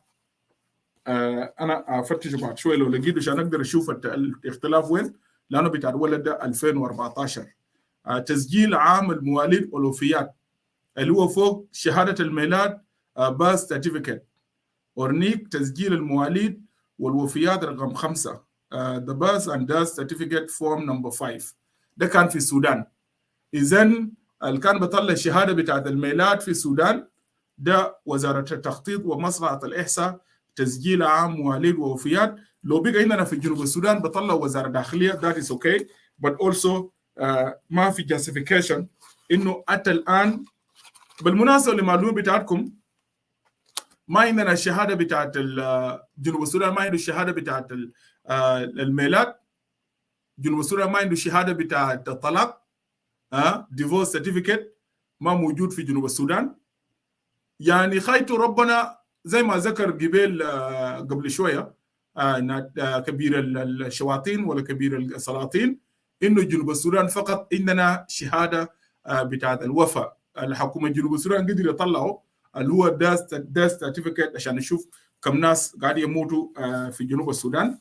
and that is very unfortunate and it is very sad indeed. في البلد يكون ما عنده شهاده بتاعت الميلاد. المهم let us move forward. انا لو كان لقيت شهاده بتاعت الولد ده هسه عشان اقدر اشوف مكتوب بشنو طلع بشنو الشهاده بتاعت يب انا لقيته. خلينا بس عشان نقرا لكم. يب طبعا شهادات بتاعنا الناس بتاعت السبعينات والثمانينات كان مكتوبه جمهوريه السودان الديمقراطيه وزاره التخطيط مصلحه الاحصاء تسجيل عام المواليد والوفيات. الشهاده بتاعت الولد ده 2008 شهاده ده جمهوريه السودان وزاره الصحه الاتحاديه مركز القومي للمعلومات الصحيه شهاده الميلاد تسجيل عام المواليد والوفيات باث سيرتيفيكت. يعني تحول the Republic of Sudan, the Federal Ministry of Health, National Health Information Center. So Anna, I want you guys to make a comment on this because the Shahada al-Shagal al-An fi Sudan. So, and why Sudan, we want it to be under the Ministry of the Interior. That I will leave it to you guys for now. Anna, thank you. You know, I have the document with INA, and now it's confirmed. Let's continue with the let's continue with الناس قاعد يقولوا قال there is في شهادة زواج. شهادة الزواج ده بتاع الحكومة ما في بيطلعوا كنيسة يا شباب، لكن الشهادة بتاع الطلاق باسم بتاع الدولة ما موجود. let نمشي لفيديو تاني. عندنا نشغل فيديو هنا بتاع الروين، حاجة قصير كده من البرزنتيشن بتاع الرئيس بتاع الإدارية بتاع الروين. And please try to watch this video. See the situation of the situation in Rouen, especially part of pollution field area, environmental pollution. Can I share the surah video there? You please, Your Excellency Vice President, on issues of oil pollution. We have never kept quiet about this. If people are talking of birth defects and children born with deformities, this is a ruin.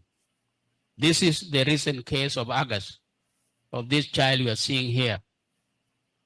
And is one of the 7th or the 8th kind of children born with such deformities. Yes, we need the oil, but I think with due course or in next sometime, I think our areas will be affected seriously across in Ruang administrative area. So this is where we have called always on the oil companies to take a standard of care in terms of protecting our environment from pollution. So this is just an example. I want to show you how the effect of oil is in Ruang administrative area. انتوا شفتوا الصورة بتاعت الوضع بتاعت الروين. Let's move this one. Let's continue. Just قربنا. Just Sanina, we are there.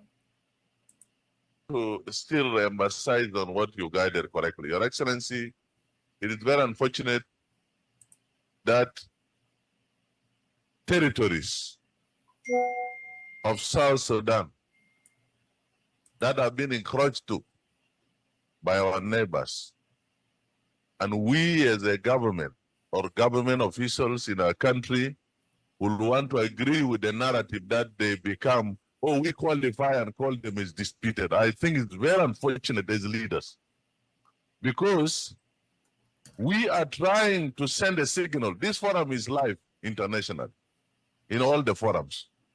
Number two, we have our friends and our brothers here in this hall. Which message are we communicating to the neighboring countries that are encroaching the territory of South Sudan? Therefore, it implies that we are saying we are not sure about this territory. I want us strongly say, let me triangle and any territory of South Sudan being encroached to, we call them as South Sudanese territories. Thank you, Your Excellency. Thank you so much. Thank you so much, Governor Adil. انتوا شفتوا المواقف الوطنية. يعني المؤتمر ده فيه غرائب وعجائب. and that while البلد ده ماشي في غلط، وده while الدول بتاع الجوار كل يوم بيتدخلوا في حدود بتاع جنوب السودان because of kind of the ministers اللي قاعدين يمثلوا جنوب السودان وبيمثلوا الشعب بتاع جنوب السودان. اللي بيجي بيقولوا قال let Limi Triangle is a dispute area, Abyei is a dispute with the rest of the areas. What kind of the message? What is the signal are you sending to those countries? What message? أنا بخلي لكم انتوا شعب بتاع جنوب السودان. Let's go to the second video of Emmanuel Adil. I would like to wrap up this report. Just this video, Your Excellency, there is the video with Governor Emmanuel Adil, but after the presentation with Central Equatoria, the presentation was read by I think It was the Minister of Information or whatever, and him I could not remember. But then Governor Emmanuel Jafo at the Idafa. I want you guys to listen to this comment that Emmanuel, Governor Emmanuel. Listen to it. I would like to wrap up this report with the 3 issues to emphasize on. Number 1 is an appreciation to the President and yourself and the entire government of RT Gonu for making sure that as governments, we continue to deliver to the promise of the agreement. This is an appreciation. Your Excellency, one of the issues I'd like to highlight and emphasize on the issue of respecting mandates of all levels of government.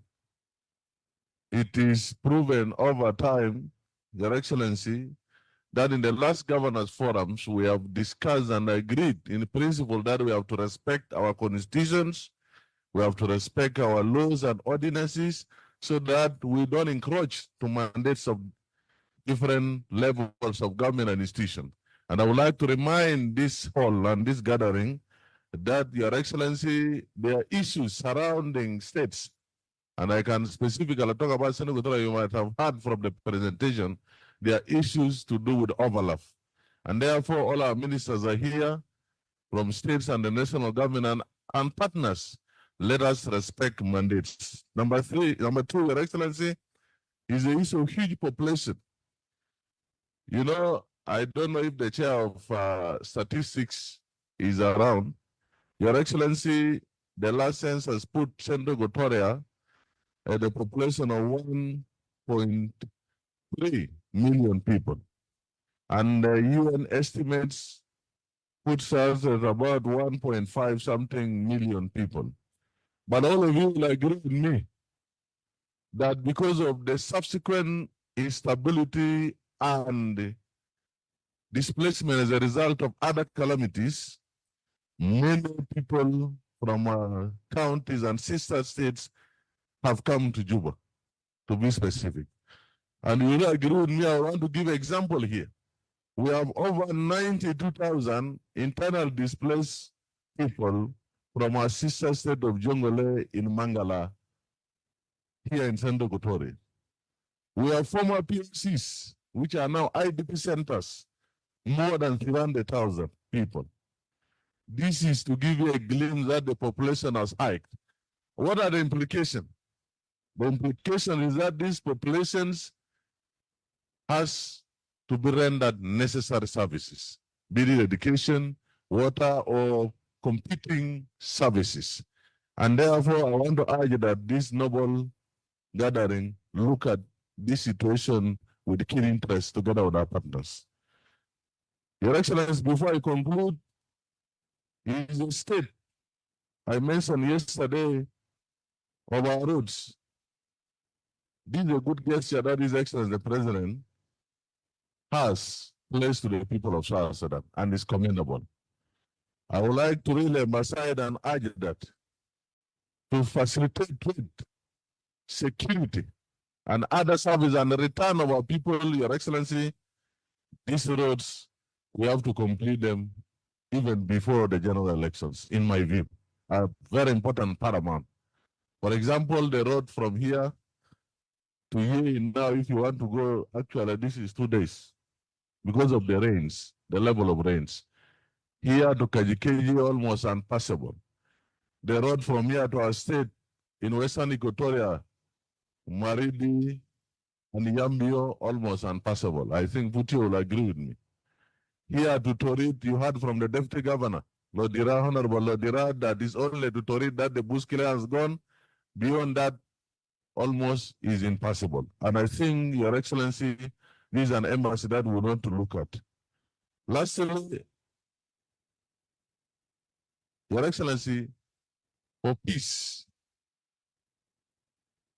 full coexistence of our people, we need to, one, and commend, of course, you, as I said yesterday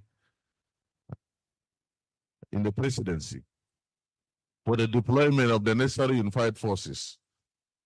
And therefore, the key ingredients we have for return, I want to inform this gathering that we have a Central Equatoria, which will replicate as ingredient for elections.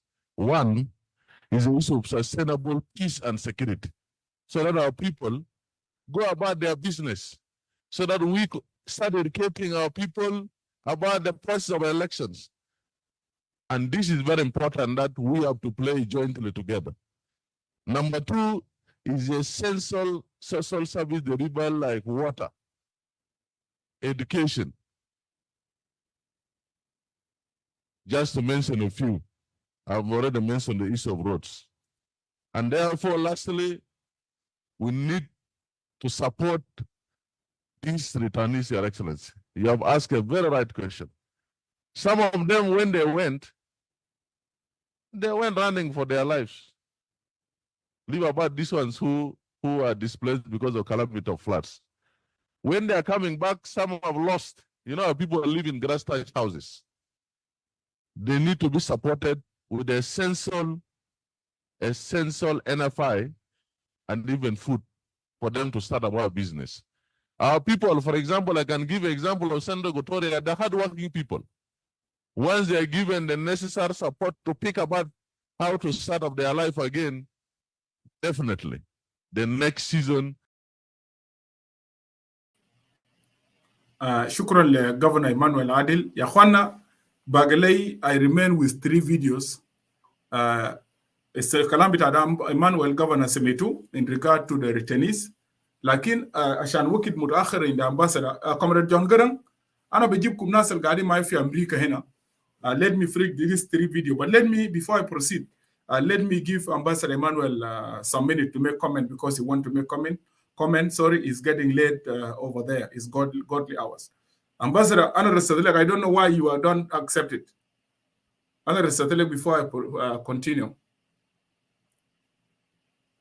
Okay, so yeah, actually invited you, Shankan Tamal comment, but it's look like you already is late. So thank you. الناس الثانيه يا جماعه you guys just wait. خلينا نكمل الفيديوهات ده. انا قربتها. I am not going to play more videos. انا رسلت لك يا ambassador. انا رسلت لك. Just you accept it, ambassador. I cannot. You cannot.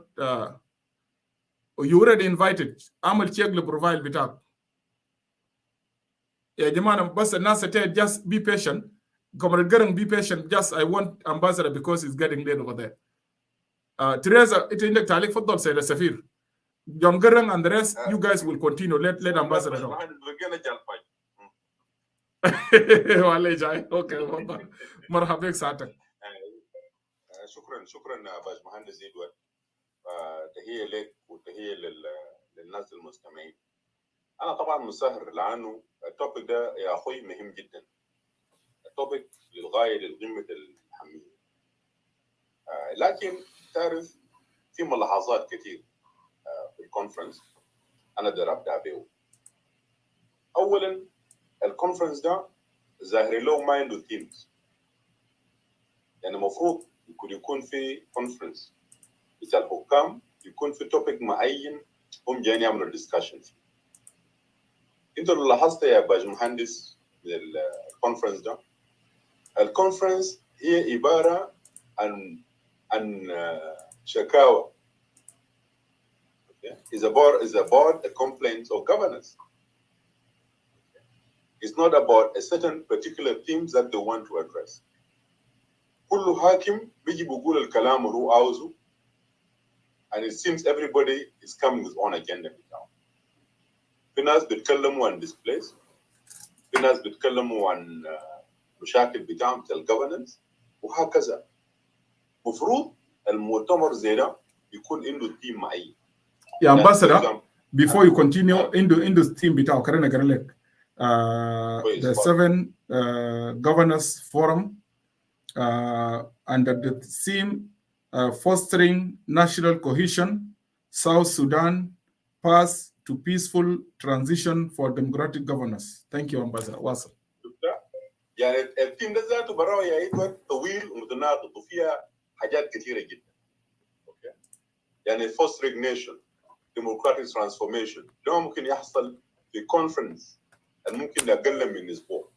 اوكي انت انا في رايي الكونفرنس at this time المفروض يكون عنده توبيك معين. يعني for example الثيم المفروض يكون security challenges in South Sudan and the returns of the refugees. Yes. لأن هسه الوضع الموجود عندك وضع أمني عدم استقرار في كل مناطق جنوب السودان. والحكام now they're supposed to talk about the problems of insecurity and how they could overcome it. ده واحد.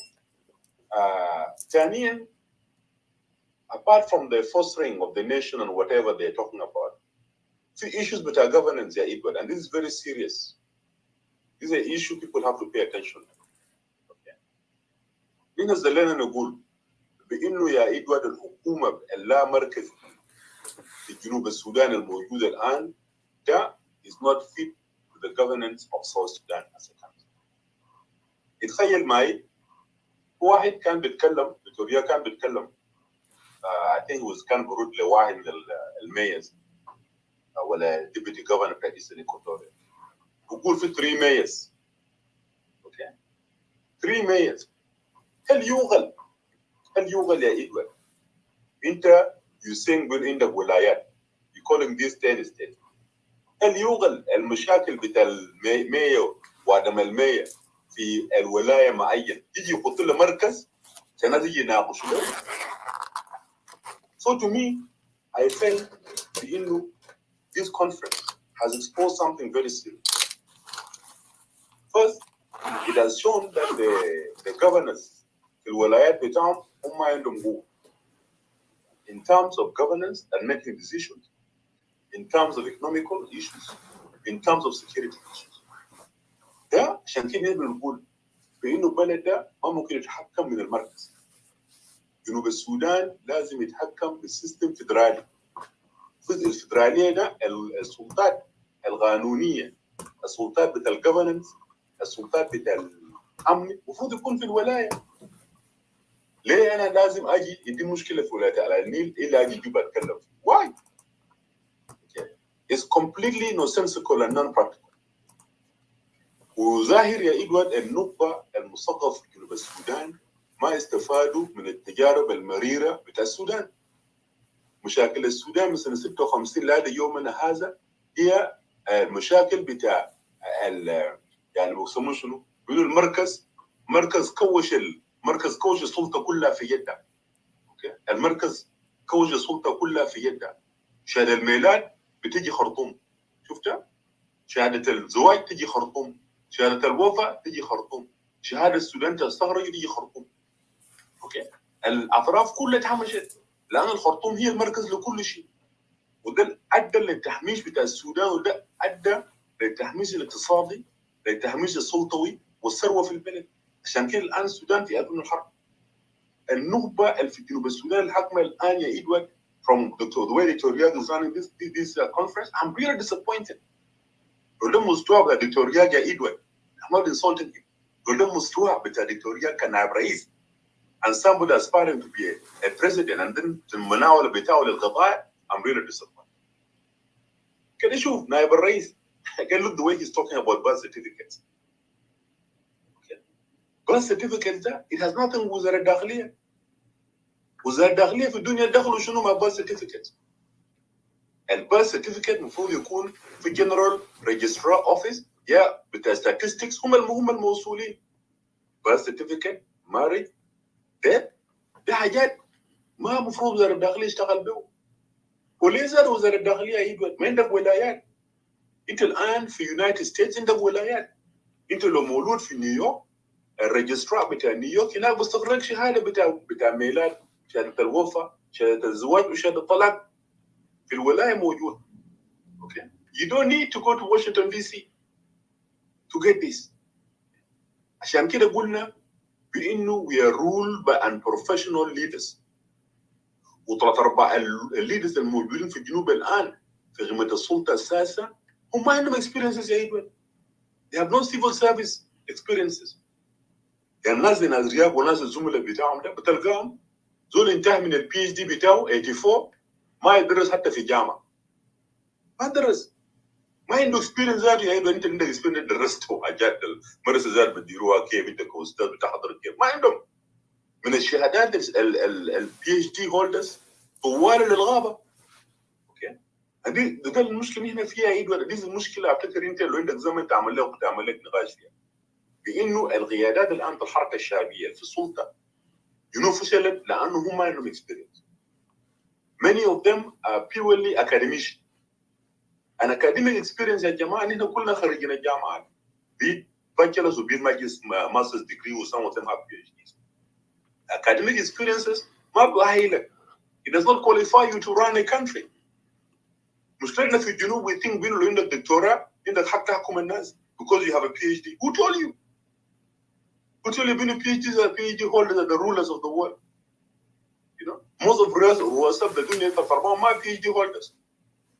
لكن الجنوب عندهم mentality miseducation في راسنا. يقول عشان عندي دكتوراه انا ممكن نحكم بلد. No. حكم البلد ده is something else. Having a PhD academician is something else. انت ممكن يكون يعني ابديت في المجال بتاع القانون والهندسي، لكن ما معناه اذا هتكون اداري كفء. فدكتوريال now the way he's behaving is showing clearly that this guy has no experience. يعني انا كنائب الرئيس انا المفروض نخجل ذاته نقول في الزمن اللي احنا قاعدين فيه 21st century بين وزاره الداخليه هو الموصول للباث سيرتيفيكت. Are you serious؟ وليه وزاره الداخليه؟ عشان كده قلنا نحن بانه الولايات لازم يكون سلطات القانونيه، سلطات الامنيه. لانه في ولايه should be able to give birth certificate register the newborn عندهم birth certificate. They're supposed to issue marriage certificate. They're supposed to issue divorce certificate. They're supposed to issue death certificate. ده حاجات الولايات. ما ده لو زول يجي مركز. فجنوب السودان في مازقه جد. جنوب السودان في مازقه. لو ديل هؤلاء الناس اللي ما عندهم اكسبيرينس حق من جنوب ولا cry my beloved country ايوه. It's very painful. So I'm really saying بانه ال governors conference in most of the countries the conference مهم جدا. ما محل بس تيجي تشتكي عن المشاكل، لكن محل انت يعني بتبادل الاراء بانه كيف تحلوا المشاكل اللي بيناكم. لكن عشان المركز هو المهيمن للسلطه نزل حكام في ولايات الشيء ده they have nothing to just come and complain Riyadh. And look the way Riyadh is behaving يعني. Riyadh is answering them back. And Kano is providing answers. It's like question and answer. Conference الحكام they're raising fundamental issues. Either you're answering them forth and back. أنا في رأيي questions that are raised by governors. Okay. They allow a committee, a preparatory committee, to look into the questions raised. Questions there should be actually be debated within the cabinet, okay? And then if there are any adjustment that need to be made in terms of law and provisions, يعملوا through parliament. لكن because مع الحبوبات يجي تشرب شاي تسأل سؤال ورياض answers it. كانوا رياض he's the one يعني who knows it all and trying to answer governance problems. كان ده مؤتمر صافي، ده مؤتمر صافي. This is not a press conference. This is a conference of governors. They are raising fundamental issues that need fundamental feedback. It's not Q&A. So المفروض الأسئلة بتاعهم ده supposed to be translated into workable solutions by the government, whether through the وزارة بتاع federal government or whatever it is. لكن وضع أنا شايفه الآن I'm really disappointed يا إبراهيم. You know أنت بس ما أنت قلت ما في دولة. There's no country. If these are the dudes running the country this way, ما في بلد. There's no country. So and I believe بإنه it's good to play tapes والأصوات الناس. لكن يا إدوارد يعني الناس ديل ملينا منهم عديل كده to be honest with you. ملينا منهم عديل كده. الفوكس المفروض يكون في فوكس معين للconference. Not very big themes, they're very ambiguous themes. الconference زي في الوضع اللي احنا قاعدين فيها ده حيتين security challenge, how to address it, what are the problems you're facing in the states. نحلوها. Okay, you raise them. Let the government meet and try to resolve them. الحاجة الissue الثاني development. Okay, or if you don't want development which is subjective or is ambiguous, تعال نتكلم عن الhealth. اوكي نتكلم عن health as a priority في الولايات. مشاكل الهيلث شنو؟ حسب من الكلام هذا الجفرنس ده كله كلام الطويل كلام الطير ده. انا ما شفت كلام كويس كده عن الهيلث كيف، ما شفت كلام عن الاديوكيشن ذاته، ما شفت حاجات المهمه. اوكي الناس دي المتهجين يستمعوا عنه يستفيدوا. اصل الجفرنس ده بكره راجع يسال كوتورو وسالوه الكونفرنس ده انتهى يا اخوي جبت لنا شنو ان شاء الله؟ هيقول شنو؟ نقول والله انا مشيت قابلت فيكتوريا وكومبلين، ولا مشيت هناك شفت لي ماري وناس جفرنس وين سايقين في ده كلام. This is lack of seriousness, Edward. So this is what I wanted to intervene, but أنا هكون قاعد مسهر معاكم. The topic is interesting, and I felt إنه is really a wake-up call. It tells you if they're the governors of the states, also all their complete mind of sultan. From the way they're talking, they have no powers. These governors, they have no powers in their states. They have been reduced, as Denai said, بينهم بقى generalized بدون جيش. They have no resources. There is no financial resources. وما عندهم ذاته حتى the legal, powers and economical powers to empower themselves. So what are they doing? Okay. Because they also are coming to complain to their father house in Juba. Where job be denum there as the way it is. It's a very sad situation, but I will stop you there. Yeah, شكرا جزيلا ambassador. Thank you so much. خليك معي فوق. لسه أنا في فيديو هيجي just very funny. شغل بتاع شو وزارة العدل وأنت زول قانوني ومولانا. Please خليك قاعد. I want you to make comment. لكن before I move forward, جون جرن وكوين أبو دوك أنا ما كنت داير أجيب ناس فوق because I want to finish the presentation. جون جرن, let me give you 3 minutes and then you can stay up or you go down until I finish the presentation. Then you will talk. I will leave you up, my sister Queen Abu Dhok. Lano ya Jamana, that is not fair. Like Lano, because you requested, you want to come up. Ambassador, I bring him up because he is getting late over there, and also he's one of the big contributors in this forum. So John Garang, take 3 minutes, and then Maulana Teresa. اوكي مولانا تريزا برضو اكون انتهت كلام جميل جدا. نو مولانا تريزا تعال فوق. انا ده I think brother Edward, you can bring Maulana first, and I will wait until there, if you don't mind. Very good, very good. You wait. That is good. Queen Abu Dhok, تفضلي.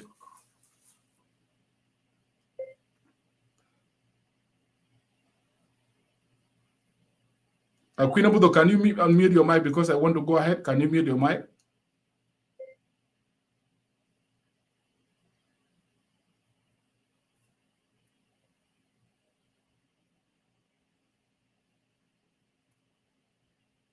Queen Abu Dhok, do you know you are wasting my time? Yeah, thank you. She went down. I don't know how did you come up? إذا رفعت يدك. مولانا تريزا مرحبا. خلينا جونغرن خلينا كمل هذا الفيديو ده يا جماعة.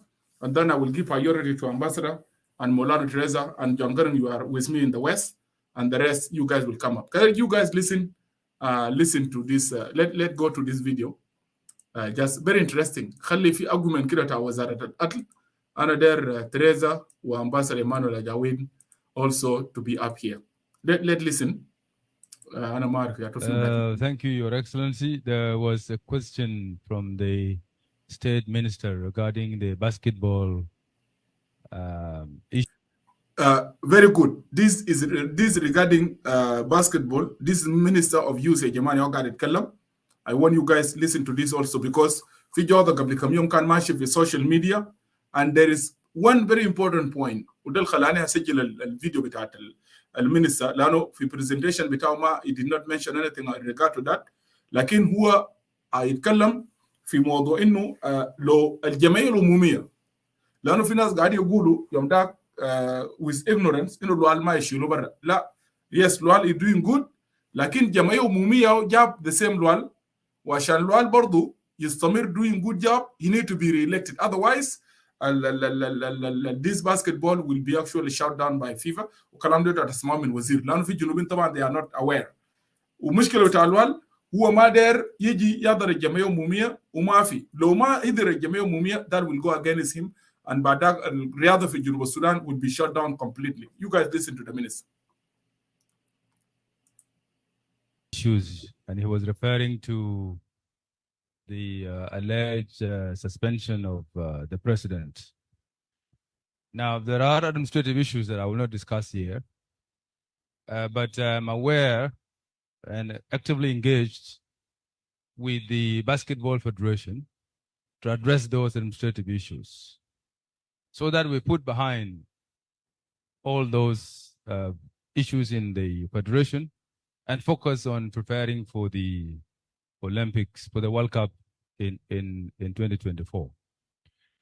You might have seen my directive urging the Federation to run elections in accordance to their constitution. What I may state, though, here is that the government interference is always not called for, because if we do so, then we risk suspension of our federation.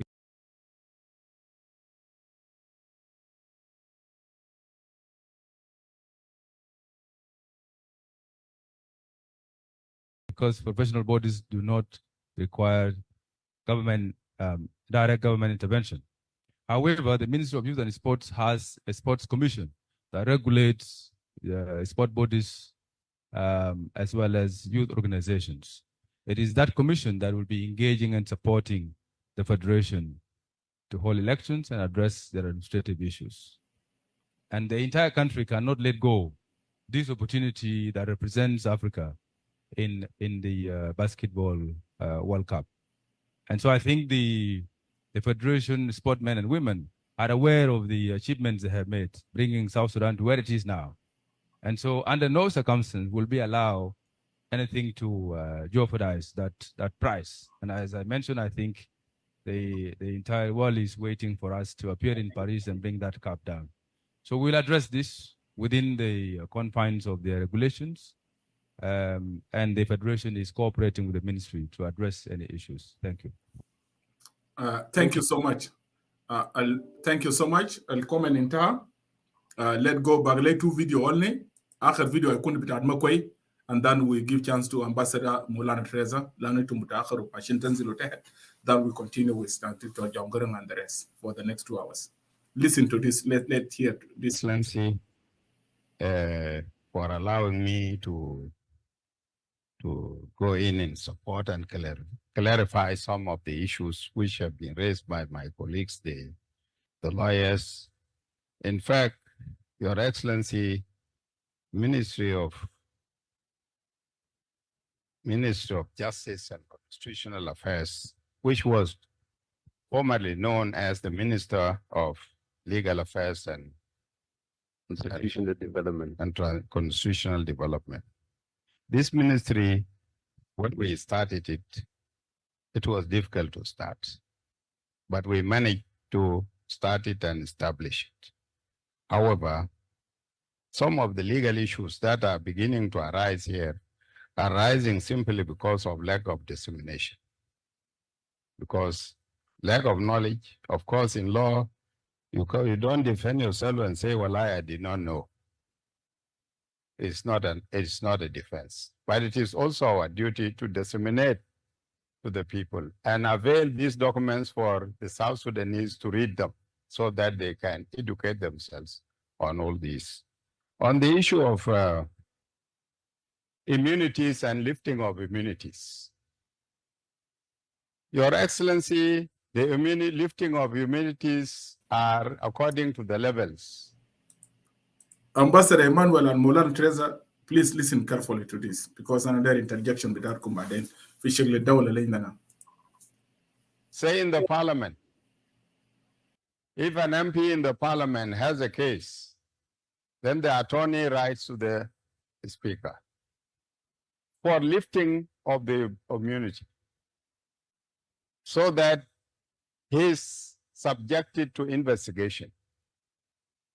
After investigation, if he is found innocent, the case is quashed and a letter is written to the speaker informing him that this honorable member who whom you had lifted his immunity is found innocent.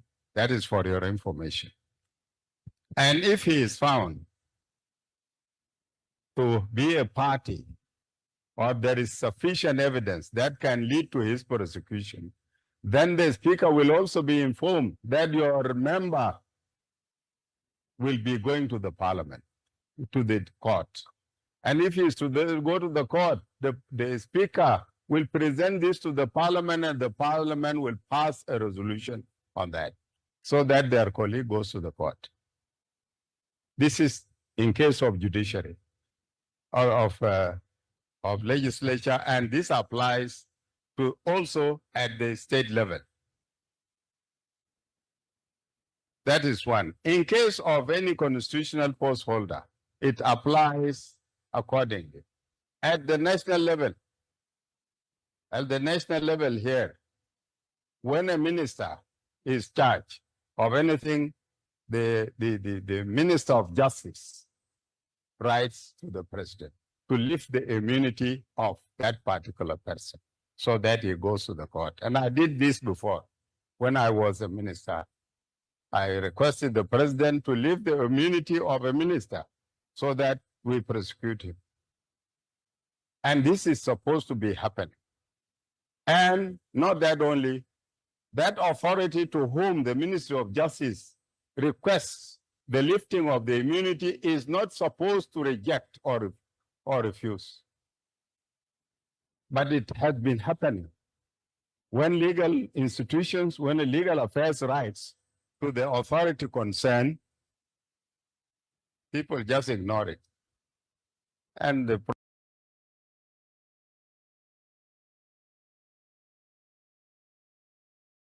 process continues, and things continue as usual.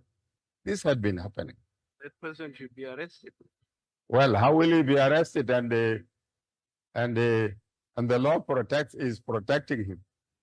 Law enforcement. This is what happens in case of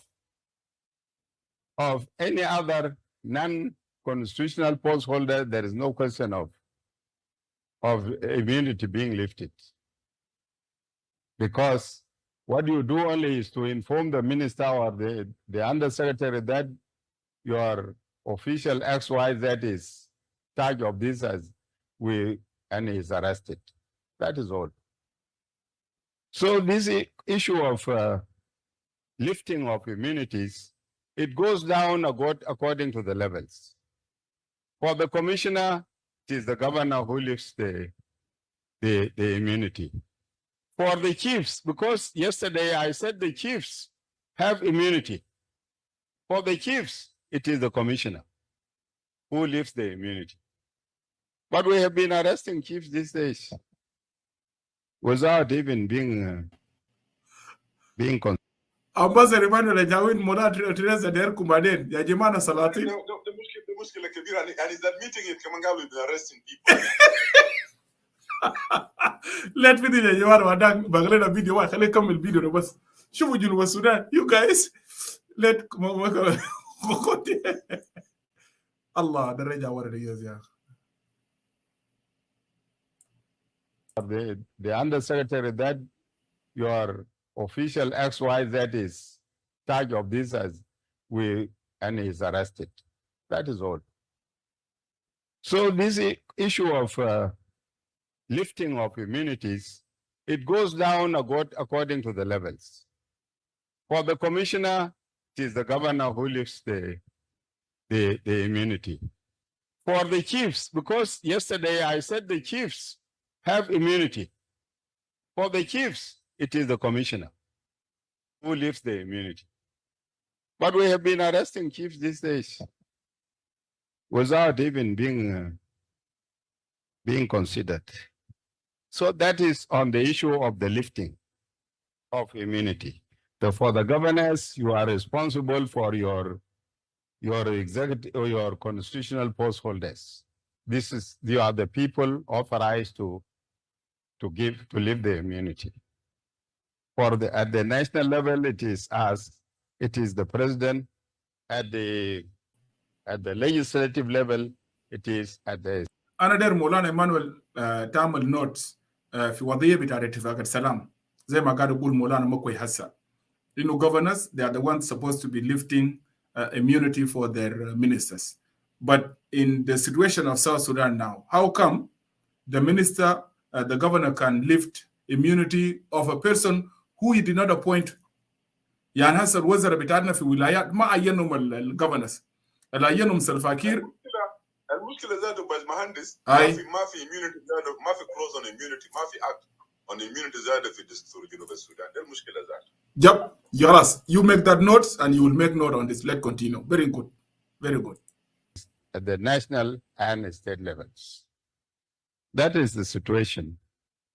On the legal services and legal opinions, Your Excellency, of course, this issue of the question of the legal counsels and the function of the Minister of Justice is something new to us.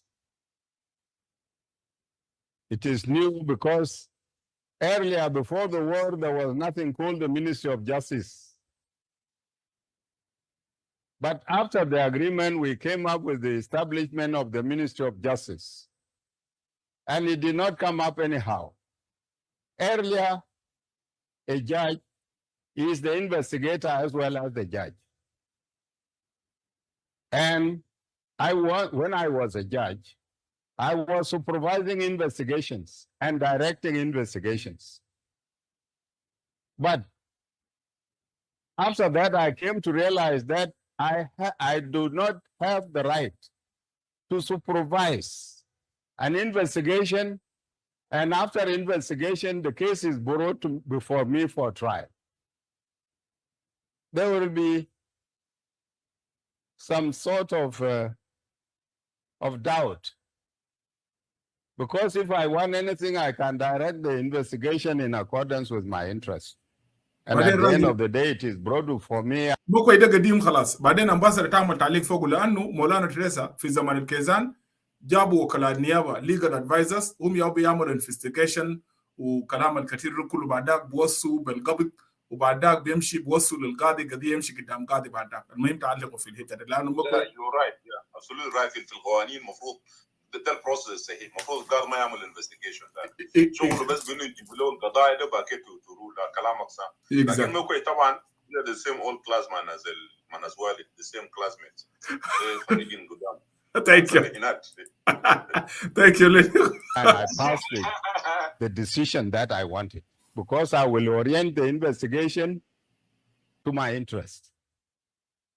This is why the Ministry of Justice was introduced to investigate, to be part, to work in collaboration with the police so that they independently conduct investigation without the knowledge of the judge. So that when the case goes to the judge, he will not he will have no earlier knowledge about the case. And as such, he will be passing a fair decision. This is how the Ministry of Justice came about. And in addition to that, we provided all the institutions with legal advisors. But unfortunately, most of the institutions are not even listening to the advice being given to them by the legal advisors. These people are there to help you, to support you in your actions, so that you are not charged of violating any law. But that is not the case now. We have provided legal counsels to all the institutions at the national level. Some of them are redundant and even started to do business in the market because they have nothing to do. We have provided legal counsels and established legal administrations in the states. Some of them are not being listened to. And not that only, but some of them are being subjected even to investigation.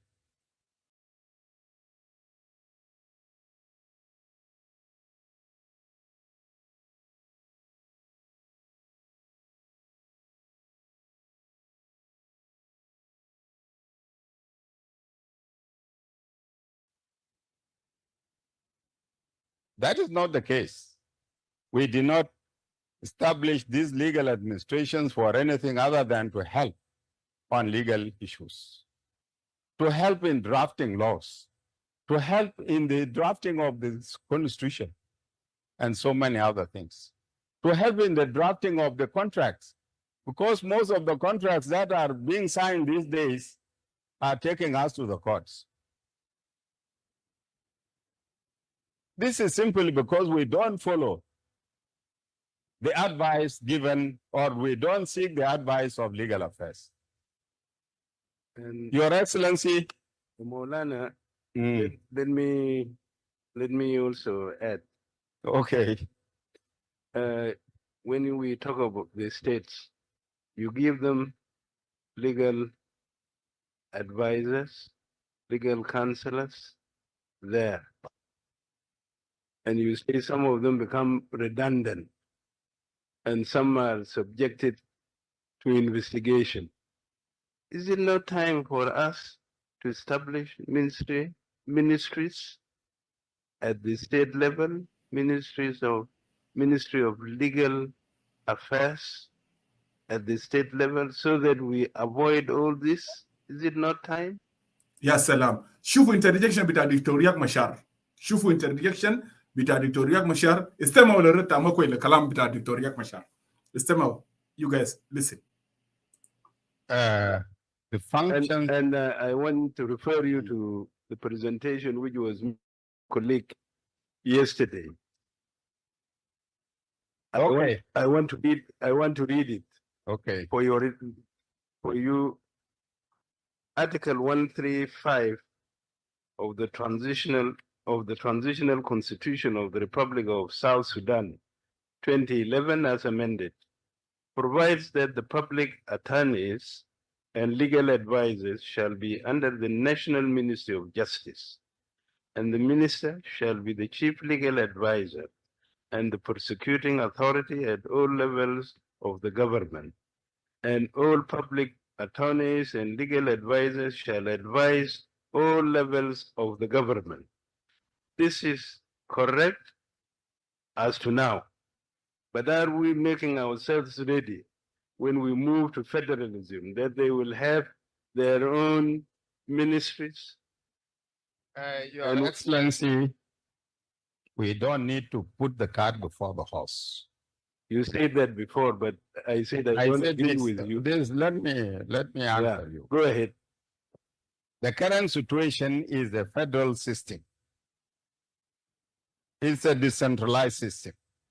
And we are moving to the federal system. You cannot start amending laws at present for a system which has not yet come. Because what we are applying at present are the current laws. And these legal advisors are advising in accordance with the current laws. The Ministry of Justice may be decentralized later. Even the judiciary may be decentralized later, but not now, because we are still applying the current laws. And if we are applying the current laws, then Ministry of Justice continues to be as it is, together with the judiciary, because they operate almost at the same levels. But so we have established ministries, we call it now Ministry of Legal Affairs and Parliamentary Affairs, or Ministry of Parliamentary Affairs, Ministry of Parliamentary and Legal Affairs. Now, in the states, if they decide to employ lawyers in that ministry and they decide the legal section, they take it over within their jurisdiction of the state. What would be wrong there? Already we have done that. Until you amend the law and give them that authority. Ambassador, can I want you to make a comment on this before we go forward? Yeah, let me make a comment, especially let me start with the last point between Dr. Yak and Michael Mukwege. What Michael Mukwege... Emmanuel, when you finish, can I introduce his advisor? Yeah. So basically, what Michael Mokwe is arguing, هو بيقول بإنه عندك الاتوني the attorney general هناك الموجود في جوبا therefore عنده advisors بتاعه في الولايات. Now Dr. Riak read him a provision which is Article 135 of the interim constitution. But Michael Mukwe's answer is absolutely right. In a sense, what you have today, Edward, is not federalism. ما ده المشكلة ذاته لأنه رياك فاهم بأنه جنوب فدرالية. شايف معايا Edward? رياك thinks بأنه جنوب is federal. And all of us think بأنه جنوب is federal. Down in the 10 states. مش؟ لكن Michael Mukwe being a smart lawyer, he knows بأنه جنوب in the constitution is a decentralized. شايف معايا Edward? Is decentralized. So he is right. Michael Mukwe is right in terms of the constitution. What you could have in the states is actually representatives of the authorities in Juba in terms of the legal the legal relations, whom they're not independent. Lakin, however, as Michael Mukwe said, if you are going to a full federal system, نحن بقينا فدرالية جد معناه بعد كده في كل federal states زي ما انت قاعد في امريكا عندك attorney general في كل ولاية. اوكي attorney general ده ما تابع لوزارات الموجود في واشنطن دي سي. This is when the question of Dr. Riak will make sense. Now, once you have attorney general ده هو الوكيل الموصول القضايا القانونية ما يختص بالولاية, especially in terms of advising the government. So yes, they will be independent, and then Riak point will make sense. So here, Michael Mukwe is absolutely right. We actually under the before to continue, Dr. Ambassador, the way I understood the argument with Dr. Riak, Malana Teresa, I did Ramal interjection.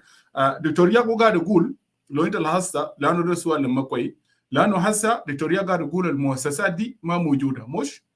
هل مو المفروض أن هنا نبدأ نخد المؤسسات دي نأسس المؤسسات دي في ولايات ونديه قوة هسه لعدي لما نجي لما نتحول بشكل كامل للنظام فدرالي في جنوب السودان بيكون عندنا مؤسسات اوريدي قاعدة في ولايات. ده كلام بتاع دكتور رياق. لا مشكلة وين إدوار؟ أنت ممكن تعمل مؤسسات ده بدون سند قانوني، ما أنت لازم تعمل قضايا تعمل مشروع تشريعي في البرلمان. You need to make an act. أوكي؟ يعني السلطات الموجودة الآن بين المركز والولايات سلطات بحددها الدستور. هي سلطات لا مركزي، ما سلطات فدرالية. فأنت كنت تقول ده تبني institutions زي ما رياض بيقولوا you are building independent institutions. معناه أنت now you're going to the full scale federal system. ده هيكون ده تناقض مع الدستور لأن الدستور بيتكلم بأنه جنوب السودان دولة لا مركزي ما دولة فدرالية. فما كانوا بيقول كلامك ده صح دكتور رياض، لكن في وقت حاليا الآن هنا قاعدين في الدستور لا مركزي. لو دايرين بأنه نعمل سلطات ونبني المؤسسات في الولايات معناه هيكون في تغيير جذري في الدستور. تغيير هيكون شنو؟ تغيير هيكون بأنه جنوب السودان هيمشي من decentralized هيكون fully federal system. أنت معي؟ Very good. خلاص. Very good. What we need now, what we have now under the constitution is a decentralized system. Okay? لا مركزي. في سلطة لا مركزي القضاء في الولايات هم بيكونوا تابعين للمركز. وزاد ده غلط ذاته، لا أنت المفروض ما تسميهم ذاته ولايات. لأنه كنت تقول ولاية، الولاية المفروض يكون مستقل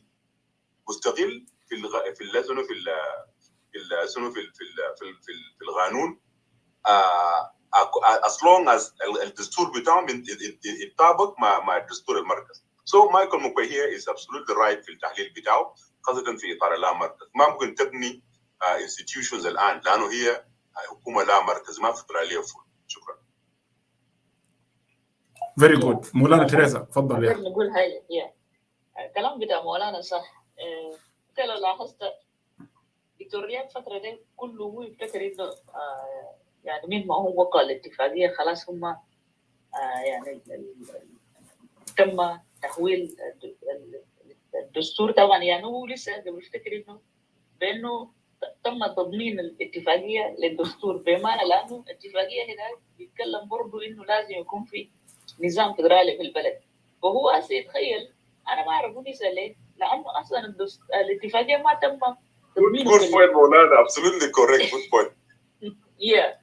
لانه ما تم تضمينه في في يعني اتفاقيه ما تم تضمينه في الدستور عشان يكون اللي هو خارطه الطريق للحكومه بتاعهم هسه. فهو يتخيل اوتوماتيكلي انه الشغلانه ده خلاص تم.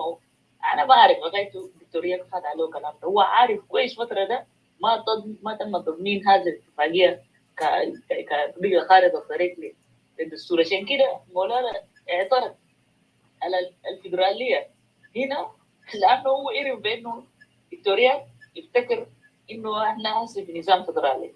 وكلام مولانا هنا هو برضه اضاف صح. مايكل مكوي كلام اللي هو قاله وفعلا هو قاعد يشرح وجه النظر الفرق بين النظام اللجنه الفدرالي هو النظام اللامركزي الموجود هسه. عشان كده انا داير نقول يا اخوي ادوار من غير بعدين ندخل ذاته في شرح الاتفاقيه وشنو حصل شنو. انت بتعرف بانه ما في حاجه تم في الفتره دي كله، في 2 اشياء تم بس. مكونوا الحكومه يعني وظائف اللي هو هم عينوا نفوسهم في السلطات. الحاجه الثانيه اللي هو الشغل البسيط اللي احنا شفناه بيسموه بيقولوا شنو بتاع السكيورتي اللي هم عملوا يونيفايد فورس بتاعهم ده. يونيفايد فورس انت ما تعرف ظروفه شنو حصل وكده. باقي الكلام ده انا بيجي اضيفه بعدين ما تكمل وجه نظر بتاع الشخصين اللي هم قاعدين يتكلموا دكتور رياك ومعاه مولانا مكوين. انا بجي فيها. جميل جدا. كومراد جوردن انترجكشن في نفس الموضوع في 1 minute or 1 minute and a half then we continue. قربنا باقي لنا نكمل ده وباقي لنا فيديو واحد تاع مايكل موكوي وخلاص. تفضل جوردن. Yes, thank you, Comrade Edward. Yeah, I think Molana Teresa nailed that part. I think Victoria is assuming that, according to the agreement, that, the country is now federal. Therefore, he is preaching, knowing that there is a legal base for what he was stating. But as mentioned by Ambassador, there is no legal base to have a Minister of Legal Affairs at the state level. Because whatever you created, you need a constitutional base that support whatever you are creating. So having, legal advisors in the ministries and at the state level is supported by the current constitution. You see, but Riyadh is for some reason, he assumed that the agreement is implemented, but the constitution is not. There is nothing changed really. It is the same constitution before the agreement. So that is what I just want to add. So, what Ambassador said is exactly true. But as mentioned by Teresa, is that Victoria is assuming that they are now in the government of the agreement, that they are under the federal system. And that is not true. Well done. Very good. Very good. If I just want to add something, Malish.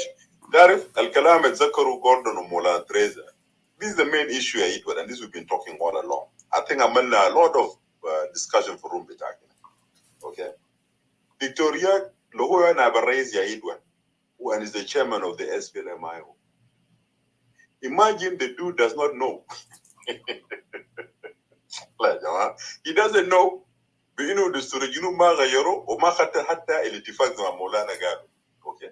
وانا قلت الكلام ده قبل فتره بانه نحن عندنا تجربه بتاع 2005. دكتور جون ما جه خرطوم. نحن كادفانس تيم باغان وميالهم اللي كانوا البوزز بتاعنا كادفانس تيم.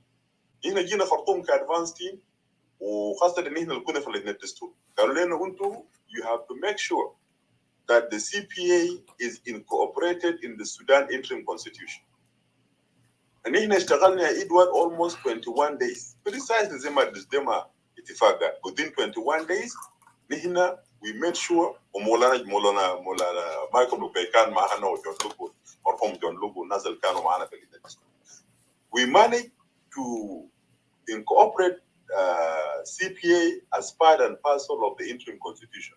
معناه غيرنا الدستور السودان الانتقالي. Okay?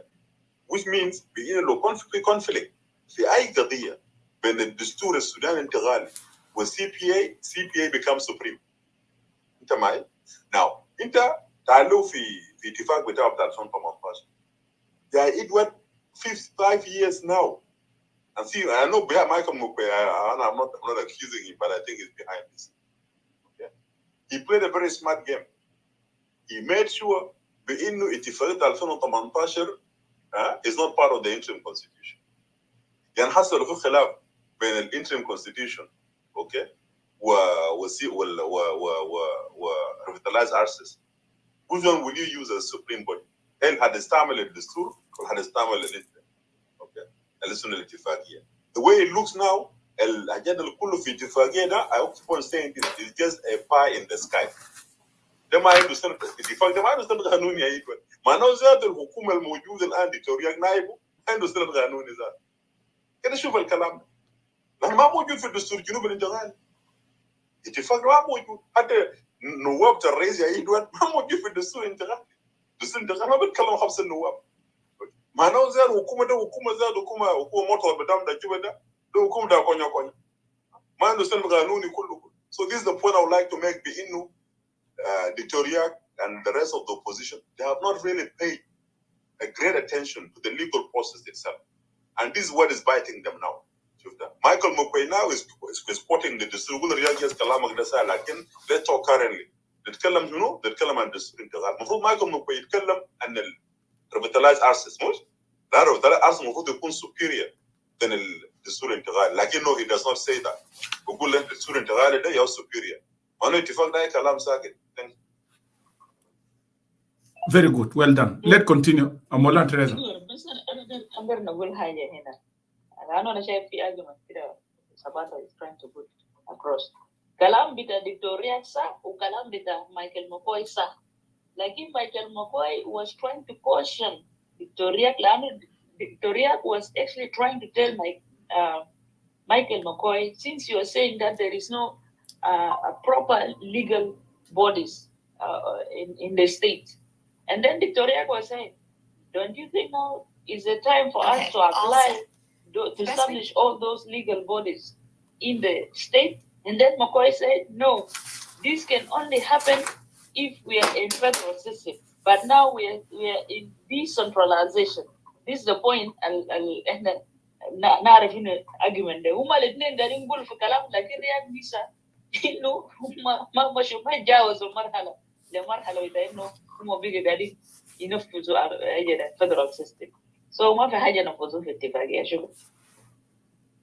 Very good. شكرا جزيلا. خلينا نستمر نكمل كلام مكوي ده ومنه نمشي في الأخير بتاع مكوي وبعدها ندي فرصة لكومنت لأمباسادة لتريزا لجوردون بعدها نجيب الناس فوق ومنه خلاص.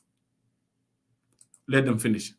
But any ministry, any institution, any state that established its own Ministry of Legal Affairs, They is have their work.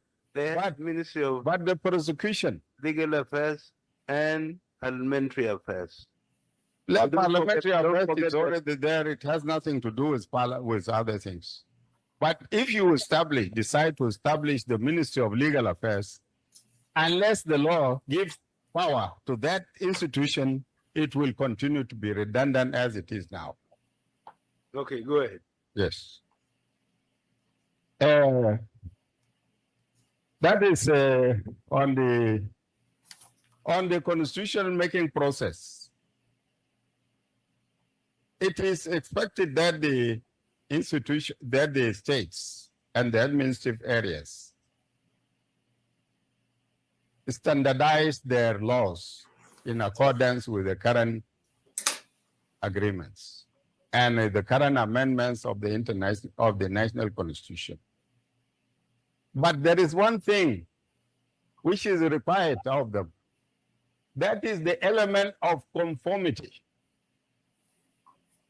Those constitutions must be in conformity with the national constitution. And for them to be proved to be in conformity, they have to be brought to the Ministry of Justice. It is the Ministry of Justice that will now say, yes, we confirm that you are in conformity with the provisions of the national constitution, and as such, Governor, you can now sign your constitution into law. That is what is supposed to happen. But if anything, if any amendment is made to any constitution and it is not brought to the Ministry of Justice for conformity, then I don't know. And this had been the system since the time we signed the CPA. When I was the first Minister of Legal Affairs, we came up with the constitution, with the interim constitution in the Sudan, and then we came up with the interim constitution of Southern Sudan, which we had to take to Khartoum for conformity. And after being confirmed, it was brought to His Excellency, the President of the government of Southern Sudan, then for signature. Now, after that, the constitutions of the states had to be brought to me for conformity, and after ensuring that they are in conformity with the Southern Sudan constitution, then I take them to Khartoum also for conformity with the national constitution. This had been the system. Now we are an independent entity. We are a state. Then the conformity of the state constitution will only be to the constitution, to the national constitution, and no more.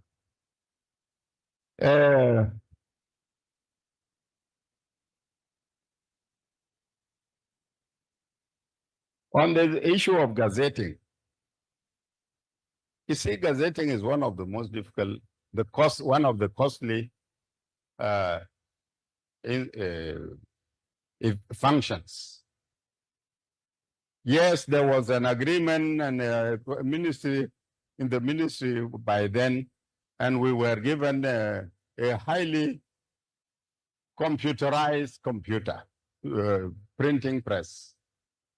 That printing press was there in the ministry, and we could not manage it until, of course, you know, a computer, how sensitive it is, and it was rather costly. It was costly in the sense that we have to buy papers. We don't produce papers in South Sudan, so we have to import papers or buy papers from the market.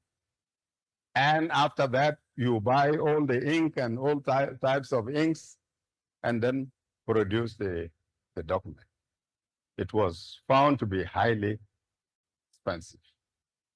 Our printing press, when I inherited Ministry of Justice, Ministry of Information, there was a printing press which turned out to be obsolete and is no longer functioning.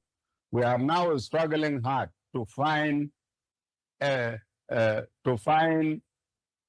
partner with whom we can partner in order to establish a government printing press, a modern government printing press. And if we can do that, that will be a great achievement. This will be the time when we will be in a position to produce whatever is needed to be produced here in South Sudan. Not that only, but Your Excellency, we need to encourage the investors also to come to South Sudan to produce papers. We cannot be relying on imported papers in everything. And we'll have a lot of material. Even though we have the most expensive paper that can be produced, which is the papyrus. Papyrus. Yes. It is the best paper in the world. And we have the material here. Leave alone this grass which we are burning is paper. So we need to encourage our investors. At least one. The timber. We have the timber, of course. So we need to have an investor. Encourage investors so that they come and establish only one paper factory. and we will be self-sufficient, and we will not need anything from anybody.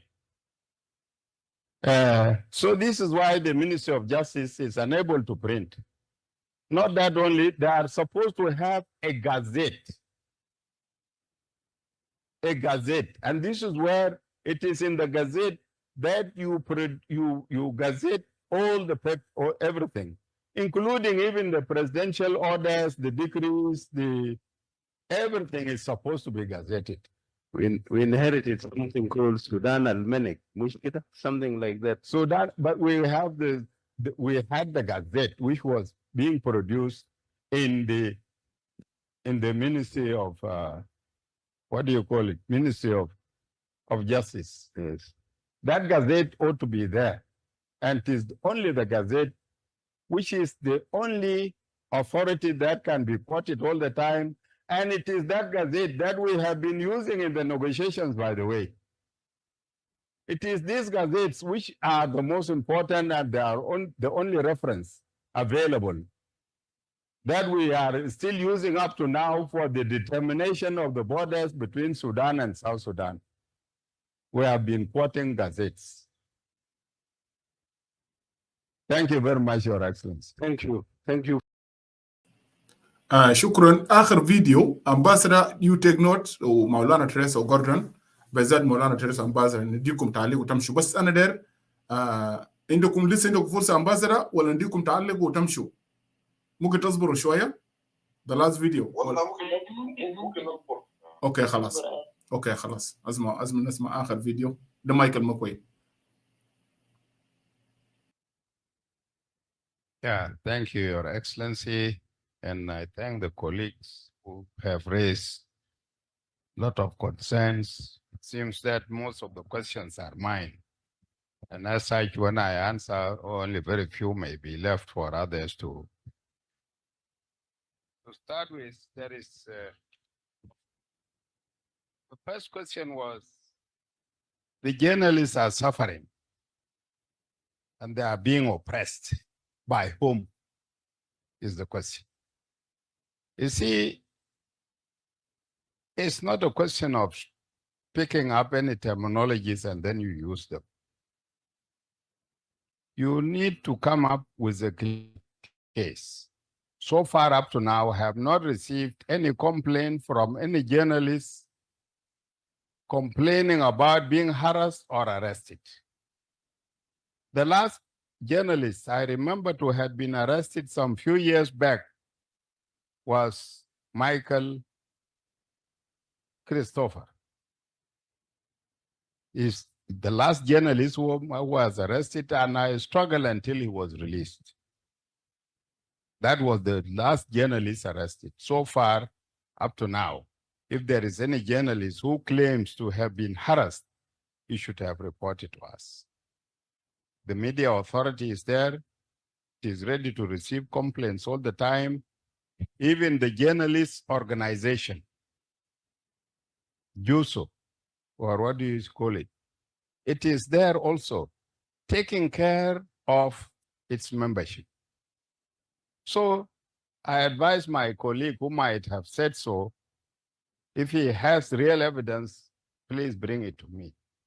But don't just give statements, because you might have heard it, overheard it from someone talking about that. Yes, we have freedoms and expressions, freedoms and rights.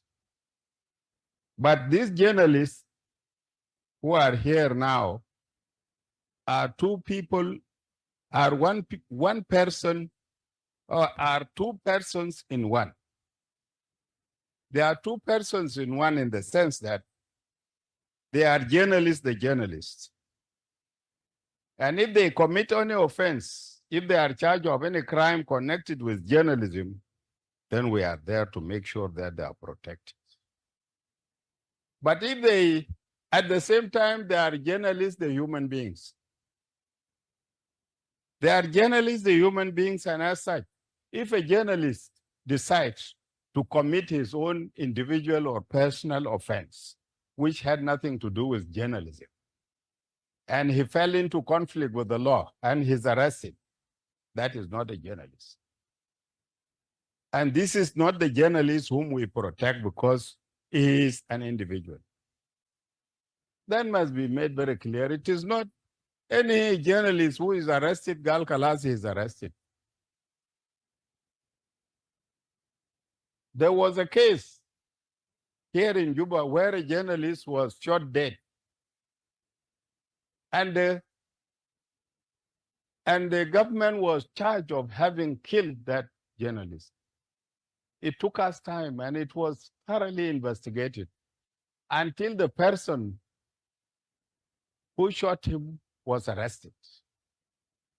When he was arrested, he admitted that he's the one who shot him for their own social problems, which had nothing to do with journalism.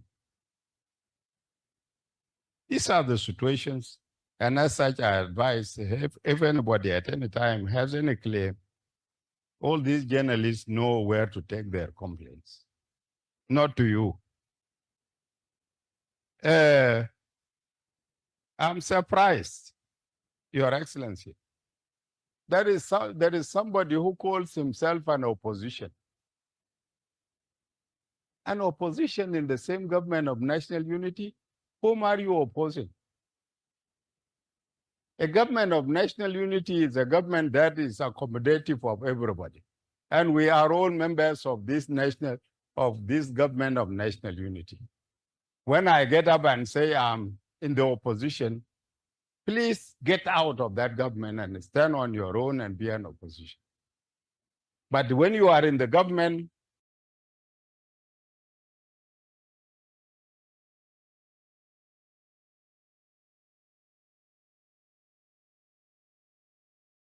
never attempt to talk of being an opposition, because there is no opposition as such.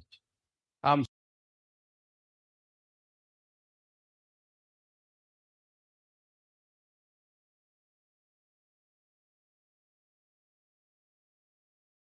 surprised to hear my colleague calling himself an opposition.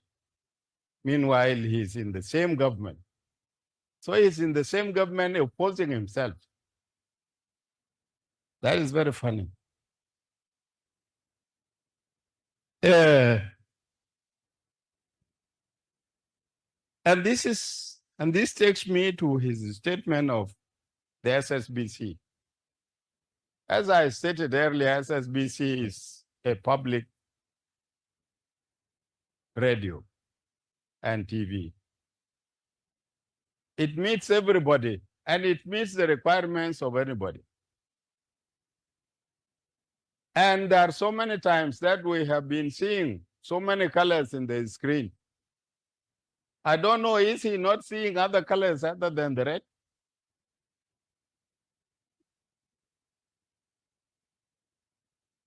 Other colors are there. If you have not been seeing them, please check.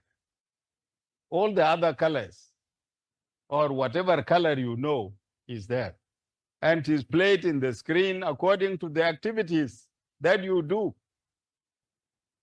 SSBC does not go and look for people so that they come and play whatever their activities they are doing. It is you who ask, who request the SSBC.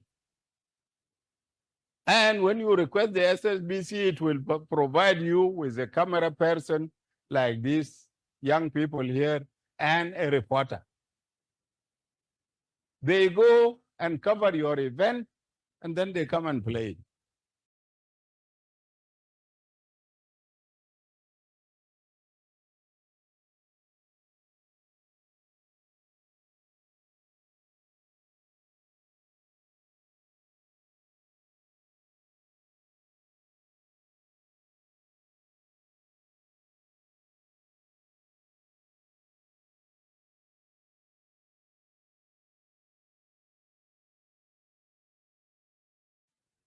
But if you do your event without coverage, then how do you expect us to know that you have a function? Let us be fair to one another. And let us be fair to SSBC. It is doing its job, and all the colors are there.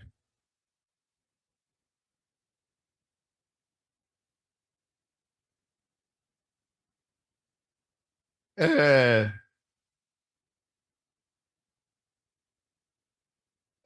is, and let us also have, ya Jama, the most important thing. And this is something that we must learn by heart. Ya Jama, let us know the titles that we own and the titles that we use in South Sudan. I cannot be referring to the Minister of Justice as the Chief Justice and referring to the Chief Justice as the Minister of Justice. No, this is unacceptable. Let us learn hard. Let us know the titles so that when we call a person, you call him with his right title. It is shameful when we begin to mess up in the titles because we will not be in a position to know who is who.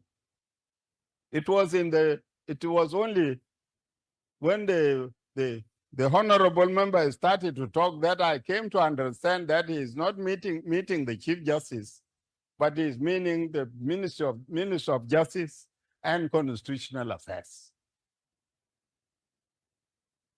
So let us all the time try to use the correct titles so that we know what we are saying. There was an answer which was given by the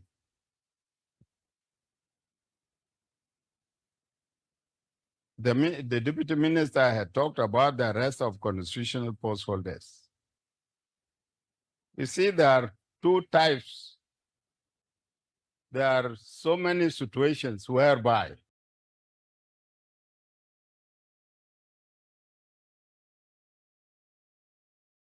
خلينا اول حاجه الناس المتابعين في فيسبوك خلينا اشكركم جزيل الشكر.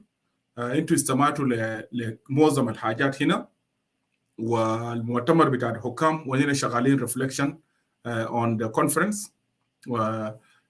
باقي لنا حاجه واحد بس اللي هو انا بكره ان شاء الله لكن هيكون شويه كده الساعه 5:30 بتوقيت بتاعنا في امريكا. انا ما اعرف الساعه كم هناك. نشغل اخر فيديو اللي هو البرزنتيشن بتاع وزير مجلس الوزراء مارتن ليه لومورو للامبلمنتيشن لارسيس. وضع الحاجات دي كله عن اخر فيديو انا شغله براه بكره بس نشغله للناس يستمعوا له ونفتح غرفه للمداخلات. ما عملت له سكيدل، انا بعمل له سكيدل بيكوز انا داير اقفله يوم الاربعاء. عندي فيديو داير اتكلم عن هل is President Kiir capable physically and mentally to run the country. عندي some video بتاع presentation in آخر فيديو بتاعه لدبي ده كله بعد بكره. So شكرا لكم الناس المشاهدين في فيسبوك ويوتيوب. خلينا نشكر امباسادور ايمانويل، مولانا تريزا جوردن، كومريد جوردن، جنرال ديفيد، كومريد سايمون ابوينتو انضميتوا لنا. شكرا. انضموا لنا في ساوث سودان انضموا لنا في The Voice of the People Forum في كلاب هاوس ونينا نستمر ندي مودريترز وبعد ذاك بالذات امباسادور وايمانويل ومولانا تريزا وجنرال ديفيد لانه كلهم في افريقيا. بعد ذاك كومريد جوردن وسايمون ابوي بنجيكم ونفتح للناس ممكن تجي فوق. شكرا لكم. نلتقي بكم ان شاء الله بكره. ربنا يبارك فيكم. السلام عليكم. باي. مولانا ايمانويل فضل. The floor is yours my brother.